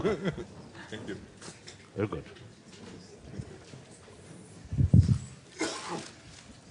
Your Holiness, we're going to take up a different topic the second session of this morning, a topic which we've talked about in the past when we've been together concerning physics and particularly quantum mechanics.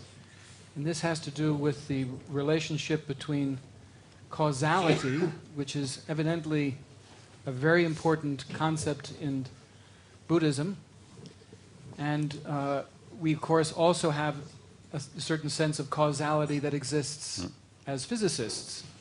So we have a physical causality that we work with constantly. But at the same time, there are certain fundamental processes in the world of quantum mechanics which appear to be random, fundamentally random. And there are a number of questions that will arise out of that. So what we'd like to do is to have Anton speak very briefly concerning this fundamental feature of quantum mechanics, of randomness. Then, for the first time, I think, Tunjin Jibba has agreed to give the Tibetan Buddhist perspective on causality and why causality is so important. So we're delighted that he's able to say a few words concerning causality. And then we will open the discussion with you, where we explore the meeting of randomness from the standpoint of modern physics and the important principle of causality from the standpoint of Buddhist philosophy. I'll pose some questions at the end of Anton and Jimpa's discussion and invite you to come in. So we'd like to turn to Anton then to say a few words about causality and randomness in physics. I want to go, if I may, to facts immediately. Immediately to facts. I mentioned yesterday that one significant development in the last 10 years since we first met was that a new technology is starting to be built on these fundamental quantum phenomena. And this is also true for randomness. Using these quantum phenomena, we now can build what is called random number generator, which has a lot of technical implications. I will first explain briefly how the random number generator works. It's very simple. You have a laser here, which sends a laser light, which sends out photons, and it says weak laser. Why does it say weak laser? It says weak laser because we want the laser, the light, to be so weak that you practically never have two photons at the same time, only one. Okay? Now, only one photon coming out. So the implication is that if the laser is too strong, there will be more than one. There would be more than 4 photons at the same time, and then this. Okay. Now, what happens? And now describe this apparatus which you are seeing here. So the laser. So what is the relationship between the photon that is being sent and the laser that is sending it? The light of the laser. The light of the laser. Do you want me now to go through the full laser theory? What is the question? Okay. Let's just take it. Let's just take it as a box which emits one photon at a time. Okay. Let's not worry how it works internally. Okay. But however, to analyze the characteristics of the effect, you have to analyze the cause. Absolutely. Yeah. Even there is no cause. Even corona cause, even you have no cause till you have analyzed its nature. Well, it's actually interesting point because the time, but this leads away again. The time at which an individual photon is emitted is random, But that's okay. Well, no, but this is not important. Yes, okay. The important point is now that just let us consider in our mind a single photon. Out of the many which come out of the laser, let's pick out just one and let's consider what it does. Tries along. Well, now I have a naive picture of reality, which we learned before we should not have, but I have it now for practical purposes. Now the photon flies along and then it meets this device here, this thing here, which is what we call a semi-reflecting mirror. It's a mirror which is not so good, a mirror which is not perfect, which reflects half of the light coming in and half of the light goes through. It's like if you would stand in front of such a mirror, you would both see yourself and you would also be able to see through. Yes. Okay. Now we ask ourselves, what does this single photon do when it meets such a mirror? Okay? The problem is that the photon is a quantum particle, and therefore it is indivisible. That's observation in many experiments. So it has to go either it has to make a choice. Either it is reflected, going to this detector where I have written down 0, and what does it do there? It makes a click. Or it goes through and is detected there, and it makes a click. Sorry? Cursor. Yeah. It takes a while until it picks it up. No? Doesn't. Yeah. So either it is reflected this way and makes a click here, or the photon goes through and makes a click here. Okay. Now we have to back up a little bit. As long as we did not observe the click, both possibilities can happen. So we have to describe the state of the photon here as a superposition of both possibilities. The photon is in both possibilities as long as it is not registered yet. So the photon is, what we learned yesterday, a qubit. Written down, you don't have to written down the same equation. Okay. It's a qubit, it's a superposition of both possibilities. And then this superposition meets the two detectors, and then randomly one detector or the other one responds. But only one can respond. If one detector makes a click, then what we say is that the state collapses and the other detector has no chance to make a click anymore. So this is instant. Okay.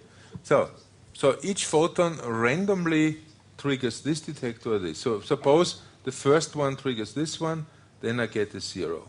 I call this 0. I write it down as 0. It's just my way to call it. Just giving a name to the output. The second one might trigger this one. It gives me a 1 and so on. If I do this for many, many photons, I get this kind of sequence. This kind of sequence of numbers, which is a completely random sequence.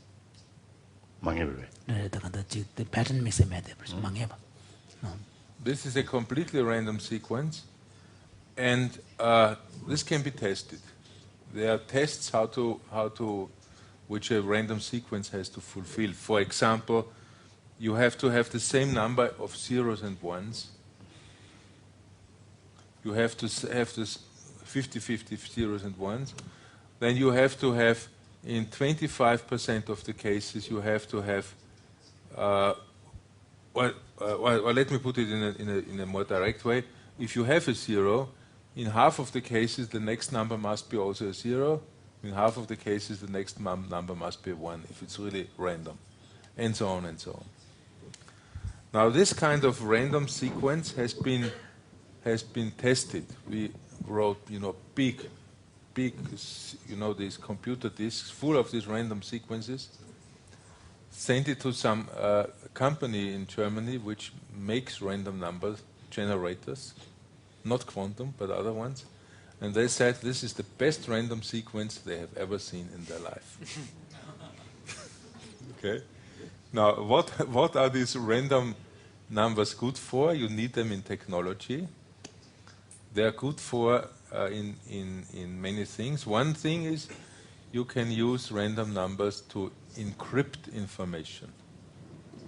If I want to send you a secret message, and if I mix this secret message with random numbers, then a spy has no chance to catch it. It's very big. It's very big business. So, what about how the recipient must make sense of this? How can they? Well, that is a very good question, Your Holiness. The point is that the recipient must actually know the random numbers which you used to encrypt your information. He must know what kind of random numbers you use. 그러신 거죠? To encrypt the information. information the sound on the bad and the random number page, game number page, the game number page, carriage, panangoli, lab. really? No. And that's a big problem in standard cryptography. You know, cryptography is used today a lot between banks and also in industry, because you don't want the competition to know what you are sending around. And so the big problem is how do you make sure that the recipient has the same random sequence, because only doing that he can decipher the message. And this is a big problem in standard cryptography, which is solved by quantum physics.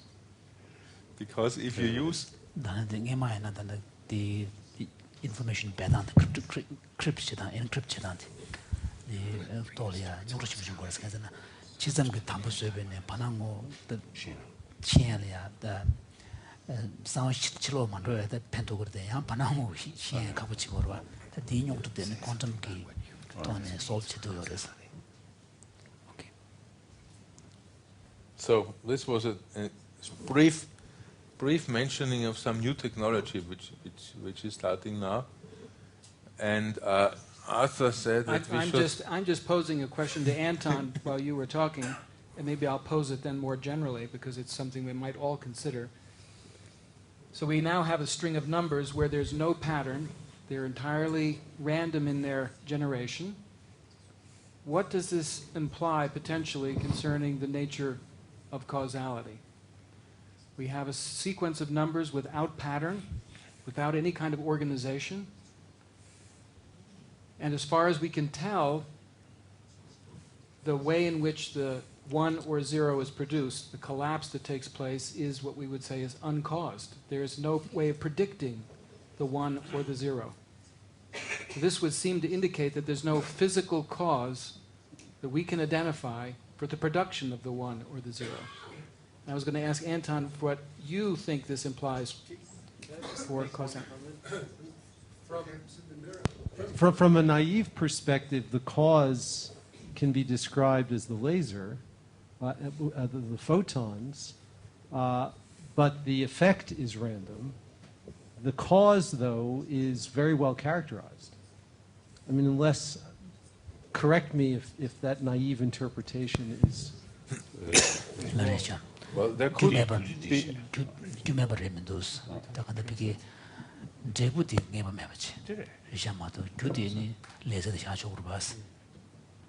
Well, there could actually be, in principle, many explanations. Yeah. All right? So, but you know, we physicists have thought about that. It's not, that we haven't thought about this possibility. One possibility would be the laser. Another possibility would be that something happens at the mirror. Now, the point is that we can exclude such causes explanation. Why can we exclude that? We can exclude that because we can bring entanglement to our help. Entanglement. Enchevêtrement français.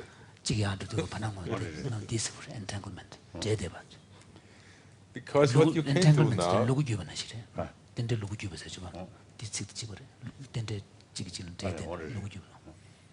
what you can do now is you can do the following kind of experiment. You create a pair of entangled photons, and you send each one to a beam splitter. Okay? And then each one behaves randomly. Okay? Completely randomly. But they would do the same. So they would either both be reflected or both go through. So there's perfect correlation. Then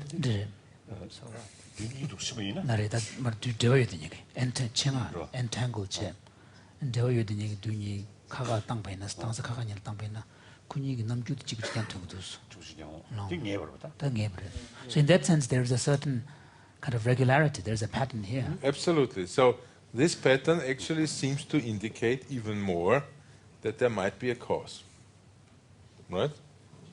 And that was actually the idea of our good old friend Albert Einstein.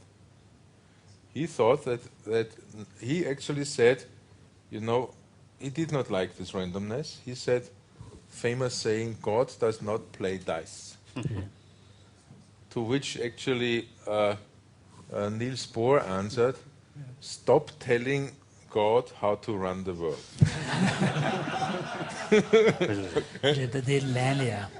Niels Bohr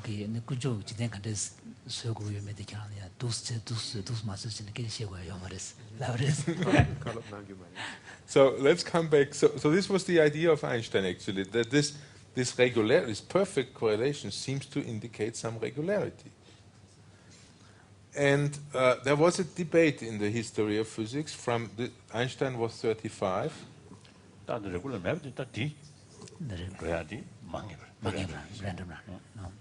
There was a debate from the very beginning whether there is an underlying causal structure or not. Okay? An underlying causal structure which we don't know yet in quantum mechanics. Which may be something coming from the source or something in the mirrors or whatsoever. And then something really great happened. In 1965, building on ideas of David Bohm, whom you knew very well, building on ideas of David Bohm, the Irish physicist John Bell showed that this model is in contradiction to experiments. This model being a causal, deterministic model. Now, right. All classes, you could say that there's a whole class of such models which are eliminated. He showed that such a model actually could explain this kind of perfect correlations, but if you expand the experiment a little bit, to also include situations where you do not have perfect correlations, then this model makes a very different prediction than what quantum mechanics does. As a consequence, people did experiments, and they showed that the model is wrong. The deterministic model is wrong. So this is the nature of our argument. The nature of our argument is that we assume that there is a cause, where, by the way, the interesting point is that we don't even have to know what the cause is. We just assume that there is a cause which causes the particle to go this way and not this way. We build up a model, using just logic. What you might ask, what are we using? We are only using standard logic, not any quantum physics in the model. It's very important, just standard logic. We make predictions for new experiments, we test it, and we show that the predictions are wrong. And therefore we conclude that the cause cannot exist. That's in a nutshell so we have a mystery, we have a real mystery. How can we have two events which are perfectly correlated, have no cause? Erwin Schrödinger, Austrian physicist, who was also one of the founders of quantum mechanics, said that this feature is the one which forces us to abandon all our cherished views how the world works.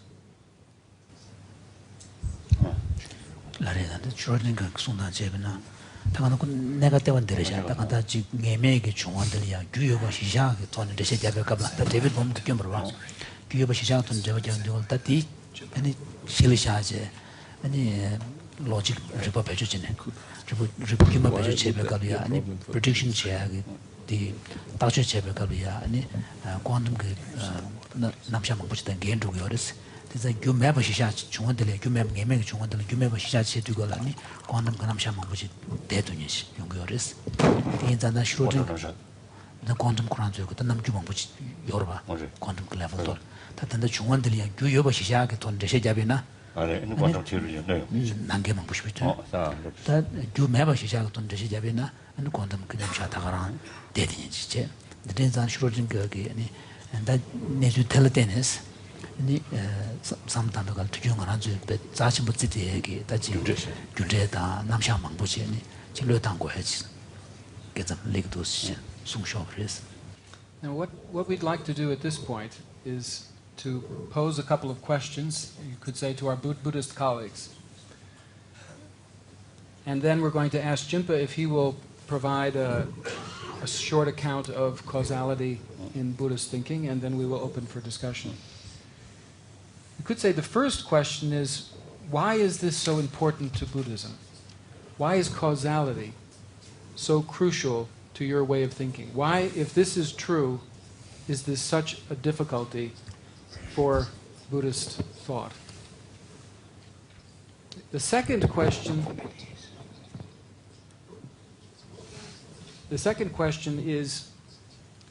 is science's view of causality too limited? This is something which Evan Thompson raised. When we say there is no cause, what we're considering, of course, is no physical cause. We're not talking about other types of causes which you may consider to be important. Is there something we should be thinking about with regards to other types of causality or other notions and understandings of causality than our limited understanding of causality? So the first question is really, why is this so important to you? What is at stake? And the second has to do, what is your notion of causality, including factors that we might be excluding? But before going there, I would like to have first, just for the rest of the science community, some understanding of how you think about causality generally from a Buddhist perspective. And so I invite Jinpa, Tunshin Jinpa, to give a brief presentation. Anton will be working the slides that Jinpa has prepared.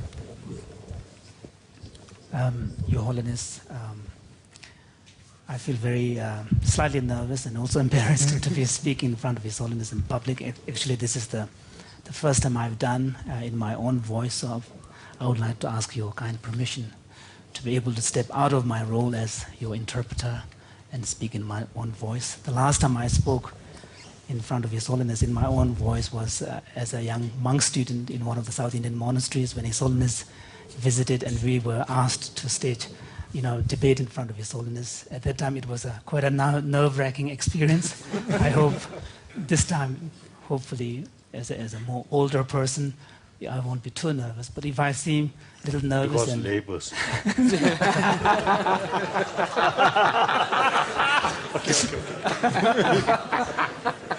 So if I seem, if I seem a bit nervous and especially flustered, please bear with me.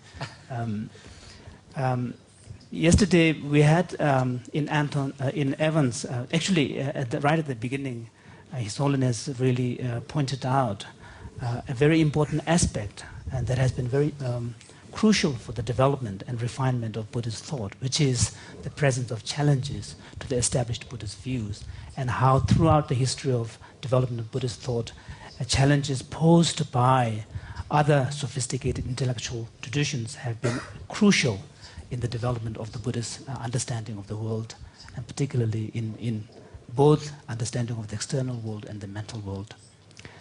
We then had Evan raise some points with regard to the fracture points, and where there is a potential divergence between Buddhism and science, and the key area was the area of the understanding of the nature of consciousness.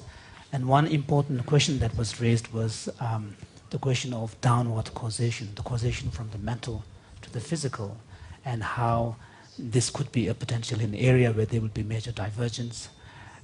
We also had today and also Anton's presentation today, we brought up the question of randomness and its implication for the law of causality.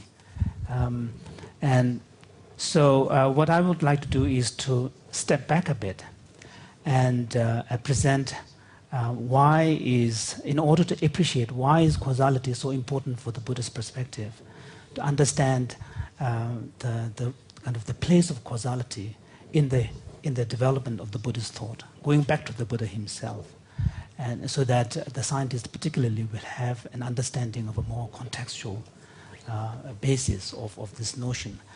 Before I do that, I would like to actually draw your attention to two guiding principles that have been behind the development of the Buddhist thought. These are the ethical motivation of seeking elevation of suffering, and the soteriological goal of seeking liberation. And these are the two guiding principles underlying Buddhist philosophical thinking. In fact, one could argue that from the Buddhist point of view, the validity and efficacy of a worldview, that is our understanding of the world, and particularly the understanding of our place as human beings within that world, that validity and efficacy of such a worldview ultimately needs to be judged in terms of these two criteria. How much of that view is underpinned by this ethical motivation of seeking elevation of suffering, and how much of that worldview promotes the project of seeking liberation. So in that respect, perhaps there is a major area of divergence between the scientific inquiry into understanding the nature of reality and the Buddhist inquiry into the understanding of nature of reality, and appreciation of that, I feel, is very important. So let me begin by going back to the historical Buddha himself, who all the Buddhist traditions see as the source of their understanding and insight. So I have on the slide two almost identical statements that are attributed to the Buddha. The first one is from a Mahayana Sutra. So that's the tradition which His Holiness refers to as the Nalanda tradition, and that is the tradition that is represented here in this dialogue in the person of His Holiness, and also the presence of the monastics here. So in this particular tradition, the famous statement that is attributed to the Buddha reads, "When there is, that is, diyube." And this arising, that arises, with ignorance as condition, there are formations. So this is slightly enigmatic, but this is attributed to the Buddha, and it really captures the essence of the understanding of causality. What does formations mean here? Formation means coming into being, creation. And the last line is really more technical, because he's relating to this principle in the context of what is known as the 12 links of dependent origination. But for our purposes, it's not essential to go into that detail. The second statement is from Theravada sources, which represents the Pali tradition. And you can see there is almost identical statement. When there is, that is, this arising, that arises. And the difference is that we have two more statements there. When this is not, the negation side is presented, which is interesting. So what this presents for us Buddhists is the principle of dependent origination. And arguably, one could say that the principle of dependent origination is, from the philosophical point of view, the most important concept in the Buddhist tradition, both for the Theravada tradition and for the Mahayana tradition represented here. And this is a philosophical perspective where the origination and arising of all phenomena, whether it is the existence of the wider cosmos as a whole, or whether it is the existence of our own selves, or whether it is the existence and origination of even a single specific event, they are understood in terms of the coming together of causes and conditions. So this is the important point. So let me have the second slide. So this is a statement from His Holiness, where His Holiness presents, this is from his book, where His Holiness presents a very influential author, Asanga, 4th century, who captures what he understood to be the importance and the significance of this principle of dependent origination. And I'll read that straight. First, Asanga talks about the three conditions of dependent origination. First, I will quote, first is the condition of the absence of preceding intelligence. Asanga rejects the possibility of the universe as being the creation of a preceding intelligence, arguing if one posits such an intelligence, it will have to be totally, it will have to totally transcend cause and effect. Second is the condition of impermanence, which determines that the very causes and conditions that they give rise to the world of dependent origination are themselves impermanent and subject to change.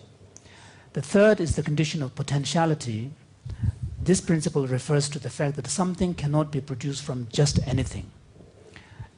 Rather, for a particular set of causes and conditions to give rise to a particular set of effects or consequences, there must be some kind of natural relationship between them. So you can see that here, Asanga, in unpacking the Buddha's teaching on dependent origination, identifies these three key factors. So let me go to the next statement, which actually unpacks this in a greater detail.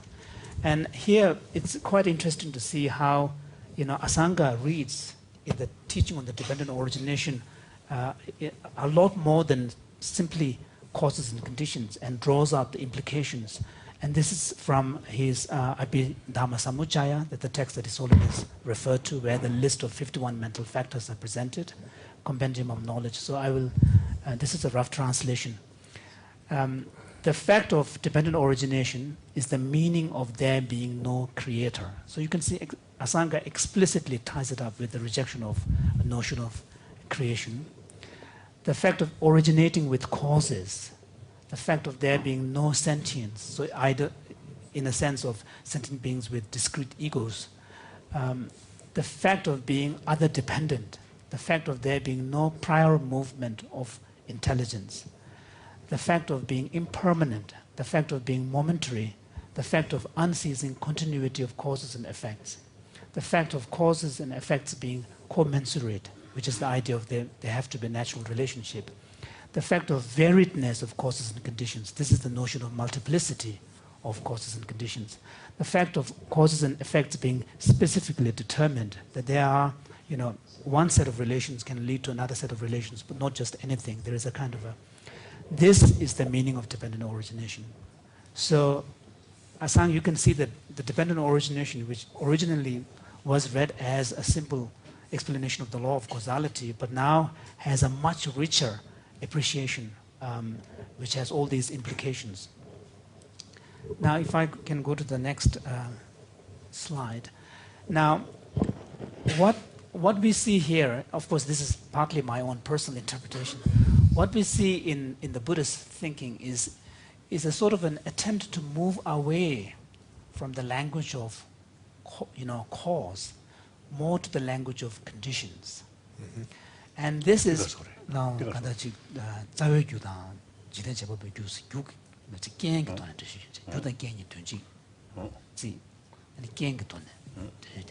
so because in non-Buddhist, this is the cultural milieu in which the Buddha is teaching and the Buddhist thinkers are developing their ideas. There was an emphasis on original cause, the first cause, the notion of this metaphysical sense of cause. And what the Buddha and the Buddhists are trying to do is to show the complexity of the origination of things, that there is no first cause. The notion of first cause, the notion of single cause is incoherent. The origination and arising of things has to be understood in the context of multiplicity of conditions coming together. So there seems to be this emphasis. And in fact, in one of the very early Buddhist Abhidhamma text, this is in fact the last book of the Pali Abhidhamma, Obadidu. There is a list of 24 different kinds of conditions. And the attempt here is to try to come up with a systematic account of how a different phenomena can affect another phenomena. And there's an attempt to understand different types of conditions. And the Pali text lists 24 such of these. But later, these were narrowed down to 4 conditions. And this is the most kind of, standard understanding of causation, where we identify 4 conditions. So the first one is causal conditions. And this refers to mainly kind of the primary conditions, the factors that give rise to. Second is percept-object condition. So here, the four conditions are related primarily to a kind of a mental event, such as a perceptual occurrence of a perceptual event, like seeing this bottle of water here. So the percept-object condition is the presence of the bottle in front of you. Then you have immediately preceding condition, which is the continuum of awareness, and just the immediate preceding awareness that kind of opens up the possibility for that perception. And the fourth is the dominant or governing condition. So in the case of perception of this bottle of water, it is the sensory eye faculty. So the multiplicity of the conditions that were explained in the early text were now kind of subsumed into these four main conditions. And furthermore, these four conditions are then subsumed into two primary categories of cause. If I can have the next. So again, this is a citation from His Holiness's own book, and this is on page 131. So, and Evan already referred to these two types of causation, the substantive causation, and in Evan's language, it was substantive causation and cooperative causation. So I will read from His Holiness's words. Buddhism proposes two principal categories of cause. These are the substantial cause or material cause, and this is actually somewhat analogous to Aristotle's notion of material cause, and the contributory or complementary cause, which is somewhat analogous to Aristotle's notions of efficient cause, fairly similar. Take the example of a clay pot. The substantial cause refers to the stuff that turns into a particular effect. So the substantive causation, cause and effects need to share a similarity in nature, namely the clay that becomes the pot. By contrast, all the other factors that contribute towards bringing about the pot, such as the skill of the potter himself, and the kiln that fired the clay, remain complementary in that they make it possible for the clay to turn into the pot. So they actually contribute. This distinction between the substantial and the contributory causes of a given event or an object is of utmost importance for understanding the Buddhist theory of causation. And this came up briefly in Evan's presentation and John's response to that how this idea of substantial causation, where the cause and effect need to share a similar nature. Yes? You read, for the last word, you read causation. Sorry, consciousness. Theory of consciousness. Yeah, theory of consciousness, yeah. So His Holiness emphasizes that understanding of this notion of causation is critical in appreciating the Buddhist position on consciousness, that especially when you talk about downward causation from the mental to the physical, and there can be upward causation as well, even from the Buddhist point of view. So the causation process goes both ways. So what I would like to do now is to conclude by listing some of what I see as the key points that we need to remember when we are engaging in the dialogue here. Can I go to the next one? Oh, I cannot. Can we enlarge it? No, we can't. Well, we could put it on two slides. Okay, so what I can do is I can actually read that out. If you want, I can quickly put it on two slides. Yeah, you want to quickly put it on two slides? Right. Right. Insert, new slide. Yeah. Just cut it roughly here. So as you can see that I'm new in speaking in this Holiness presence, but also I'm new with PowerPoint. So. Uh-oh. What's happening? No, just a moment. Yeah,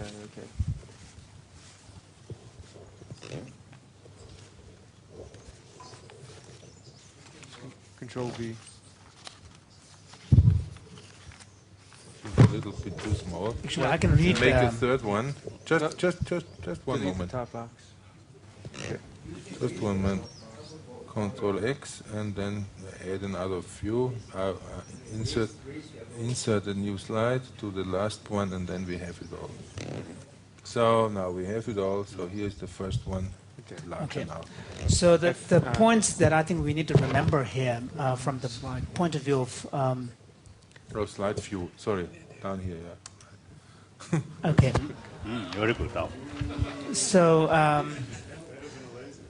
by the way, I've given the title Causation in Buddhist Thought instead of Buddhist Theory of Causation, because this is mainly partly as an academic. I don't want to suggest a homogeneity that doesn't really exist in the tradition that has such a long history, 2,500 years.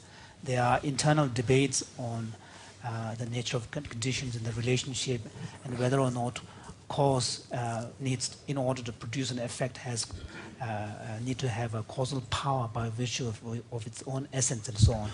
So anyway, so the first point is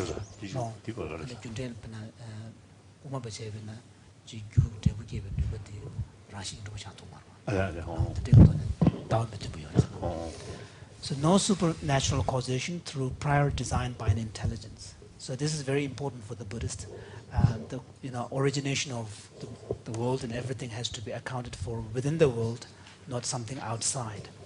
And no causal agent that is outside the causal effects, cause and effects complex. So again, the causal agents have to be part of that complex, not standing outside.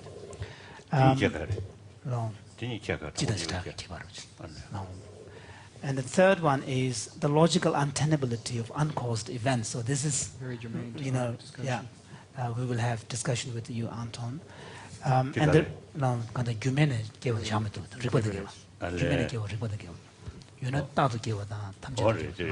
so the two main arguments that are presented is that if there are uncaused events, uncaused arising, origination, then that event should occur all the time, or it should not occur at all, because there is no reason why this cannot be. So it's a kind of a logical argument that is used, and we can discuss later. And the third factor is causality operates both in the physical and mental domains, as well as across the two domains. So this is again an important point. And the next one is that in themselves, the causal processes occur naturally and can be seen as kind of blind.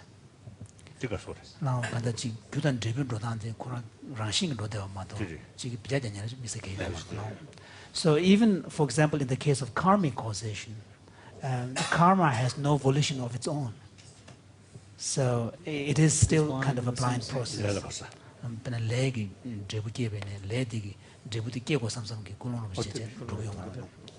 Next one. Now, in the light of Dharmakirti, the causal relations are thought to be constructs, and they are unreal.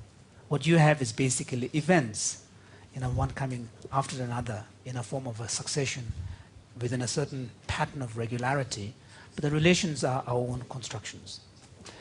And then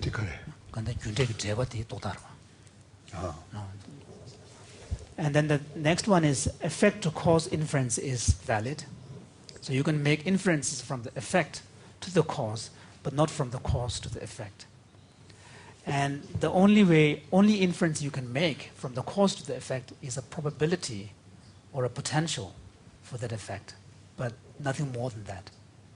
But you can make inference from the cause, from the effect to the cause. There must have been a cause if there was an effect, but you can only predict probabilistically. Exactly. Yeah. So this is an important point. And the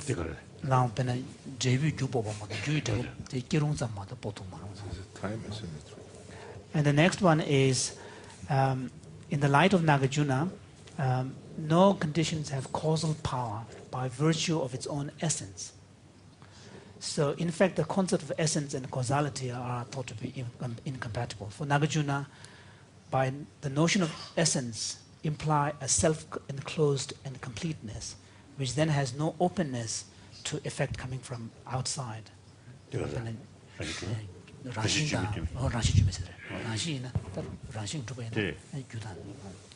next one is that because of the emphasis on understanding origin in terms of multiplicity of conditions, there is no suggestion for causal determinism, because the emphasis is really on the multiplicity of the events, factors giving rise to an event. And the final one, which is a suggestion, and this has been made by an English academic, scholar of Buddhism, which I find very helpful. So I'll read that. The Buddhist causal theory, based on the principle of dependent origination, is best read not in terms of the standard causal theory model, that event A will cause B. It is better read in terms of a looser model, that B occurs because there was A. Or if there is a B, then there must have been an A. So again, it's from the effect to the cause, where the perspective adopted is primarily from the effect. rather than from that of the cause. So I find this suggestion quite helpful. Thank you. Thank you very much, Chimpa. Thank you very much indeed. Now we only have about 10 minutes before we have to go to lunch. That's a little fast, but okay, 5 minutes. We can perhaps find a little time this afternoon to come back to this, or on other occasions during the course of the week to take up this topic.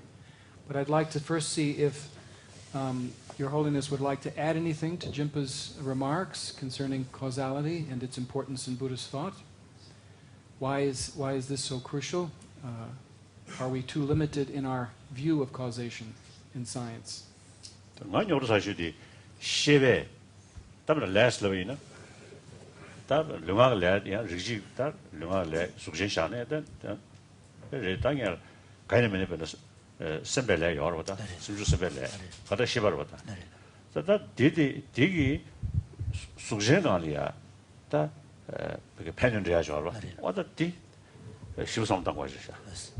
His Holiness was saying that from his point of view, the area where there needs to be a lot of thinking, a lot of difficult thinking, is how the causation from the mental to the physical really operates.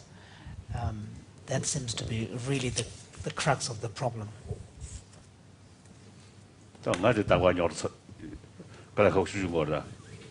His Holiness is sharing with the monks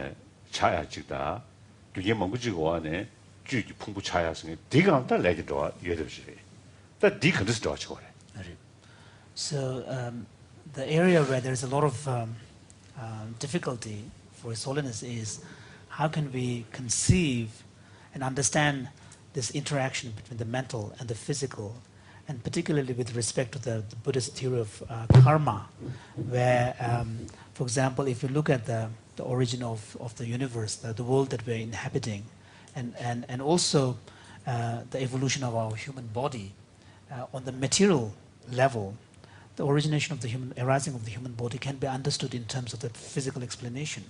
And that cause and effects at the physical level can be understood in scientific terms. But given that this phenomenon has a direct bearing on a sentient experience of pain and pleasure, there has to be a karmic role in the origination of it. And also in the Buddhist understanding, even the world that we inhabit is really thought to be a result to some extent of our karma as well, because this is one of the two origins of suffering, karma and the afflictions. But how that affects and what is the mechanism, that seems to be really a difficult issue for the Buddhists.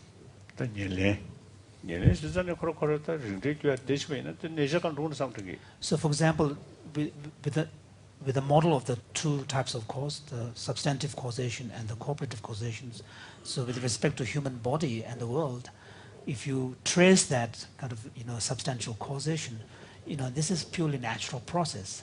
Space particles. We can go all the way to what the Buddhists refer to as space particles, to the beginning of the origin of the universe.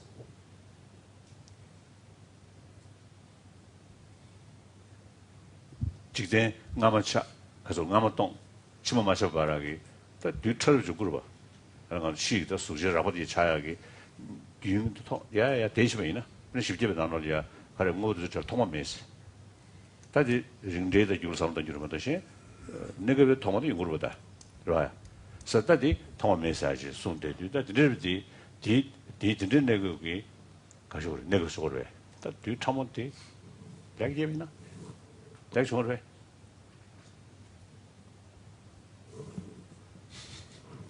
Your Holiness.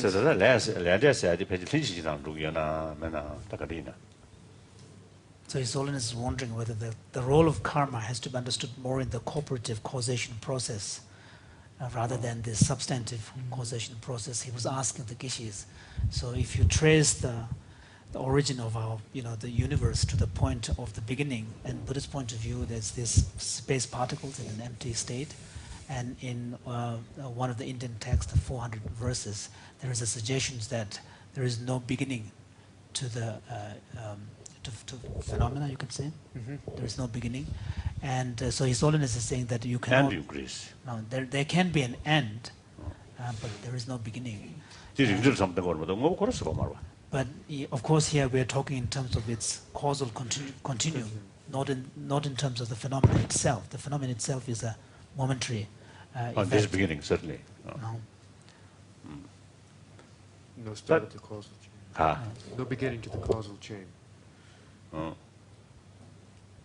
That they are Kazan as a Kishon, not Lamic Shuman, Juan Juan Rapa, and Juanga, Juanaga, Puganaga Tivina, Puganaga Teve, Juanga Shenizane, Chi Juanga, Nanga Juanga, that you do to some Nanga Juanga, Nanga Juanlia, Juanga Rapa, Juanga Chow, Shinto Chow. The Tartu is in Juanga out the Shinto Chow, Sonzing Long Sangabasati. John the joy of that. But dinner that dinner than Georgics, she was just subtle one than George Young year. That nations is that. That the district day, and from another 70 would change one into one of their. Right? Oh, that Dagana Jingi, some tumor to China, Lulia, Chita, Pinto to their. The Pinto Rabada Cadina, some division in Gurvata. The Pinto taught it. Better Chashana, Najava, Topolin. Then there's been a Dulune, the savageting is the dragon, could shawina. Take a shawina. And savageting is the Church was we, Mari, most of that, may charge in Guarva. The Church was Marva. Just you love it, say, oh. She and things in the Trish of the Mongolia, Church was so chilly, you mother made it in Guarva. That's several things really, most of that. June charging edge, China into that the Carissa winity. So, Danga the shared tree, Kada, Lung similar, and do you want you to join in? Any go join the Kujotet, not down to as you were. So, that did condition was the in the Lung Sangava, Shinto said that Lung Sangava, Dengzi to control it with Chavina. That causes the we say to one of the Chavina. That Lusun do want you to Jungorva. That D, John Shinto Chowdelia, Casore, that do want you to Indusane, tell a Dembe, any Nangajuma Chomo, tell it in a Nangajuma Rapa, tell it in the Chinjualia, Casore, do want you to Junga. The chance of the quantum chance answer your single mare. So His Holiness was saying that his own personal kind of speculation, kind of the working kind of theory right now is perhaps there is basis for some understanding in the Vajrayana tradition. Yesterday we referred to this energy awareness kind of composite, the union, the non-duality. And similarly, in Vajrayana, there is an understanding that there is an intimate connection between the elements in the natural world. And in the Buddhist Vajrayana description, in addition to the 4 natural elements, you have the space as counted as one of the elements. So there are 5 natural elements. And there is an intimate relation perceived between the natural elements that exist in the world and those in the human body. And within the human body, there are different levels of the subtlety of that natural element, ultimately grounded in this. Not only human being, sentient beings, all sentient, yes, all sentient beings. And within that, these natural elements, there are different degrees of subtlety, finally, converging upon this very subtle prana, or vayu is the Sanskrit term, but the energy. And so the yogis who, because in the text it's explained that the yogis who have... Okay. And this subtlemost energy is really, the technical term used is the energy that is imbued with five rays, 5 lights, yeah. Kind of, that's the radiating 5 lights. Radiating 5 lights. That's the description. And the understanding is that the yogi who has gained mastery over this energy is then able to, this is the kind of yogi we were talking about, who can willfully invoke the experience of dissolution that occurs at death, so that you can have the experience of clear light. So when you have that kind of mastery, you have gained mastery over the forces, the energy, which is then able to exert control and over the macroscopic level of energy within one's body, and through this way have an impact upon the external world as well. So maybe there is external matter. So maybe there is a mechanism suggested there, but His Holiness was saying, of course, this is quite unclear. So just as in the quantum world, you have a lot of unresolved enigmas, kind of causing confusion. Similarly, in the Buddhist world, we have these areas of enigma and confusion. Oh, the Buddhist world, at least my Buddhist understanding, a lot of confusion. And I think we can say it's the same thing from the quantum mechanical standpoint, that there are speculations and tentative suggestions, but many mysteries still remain.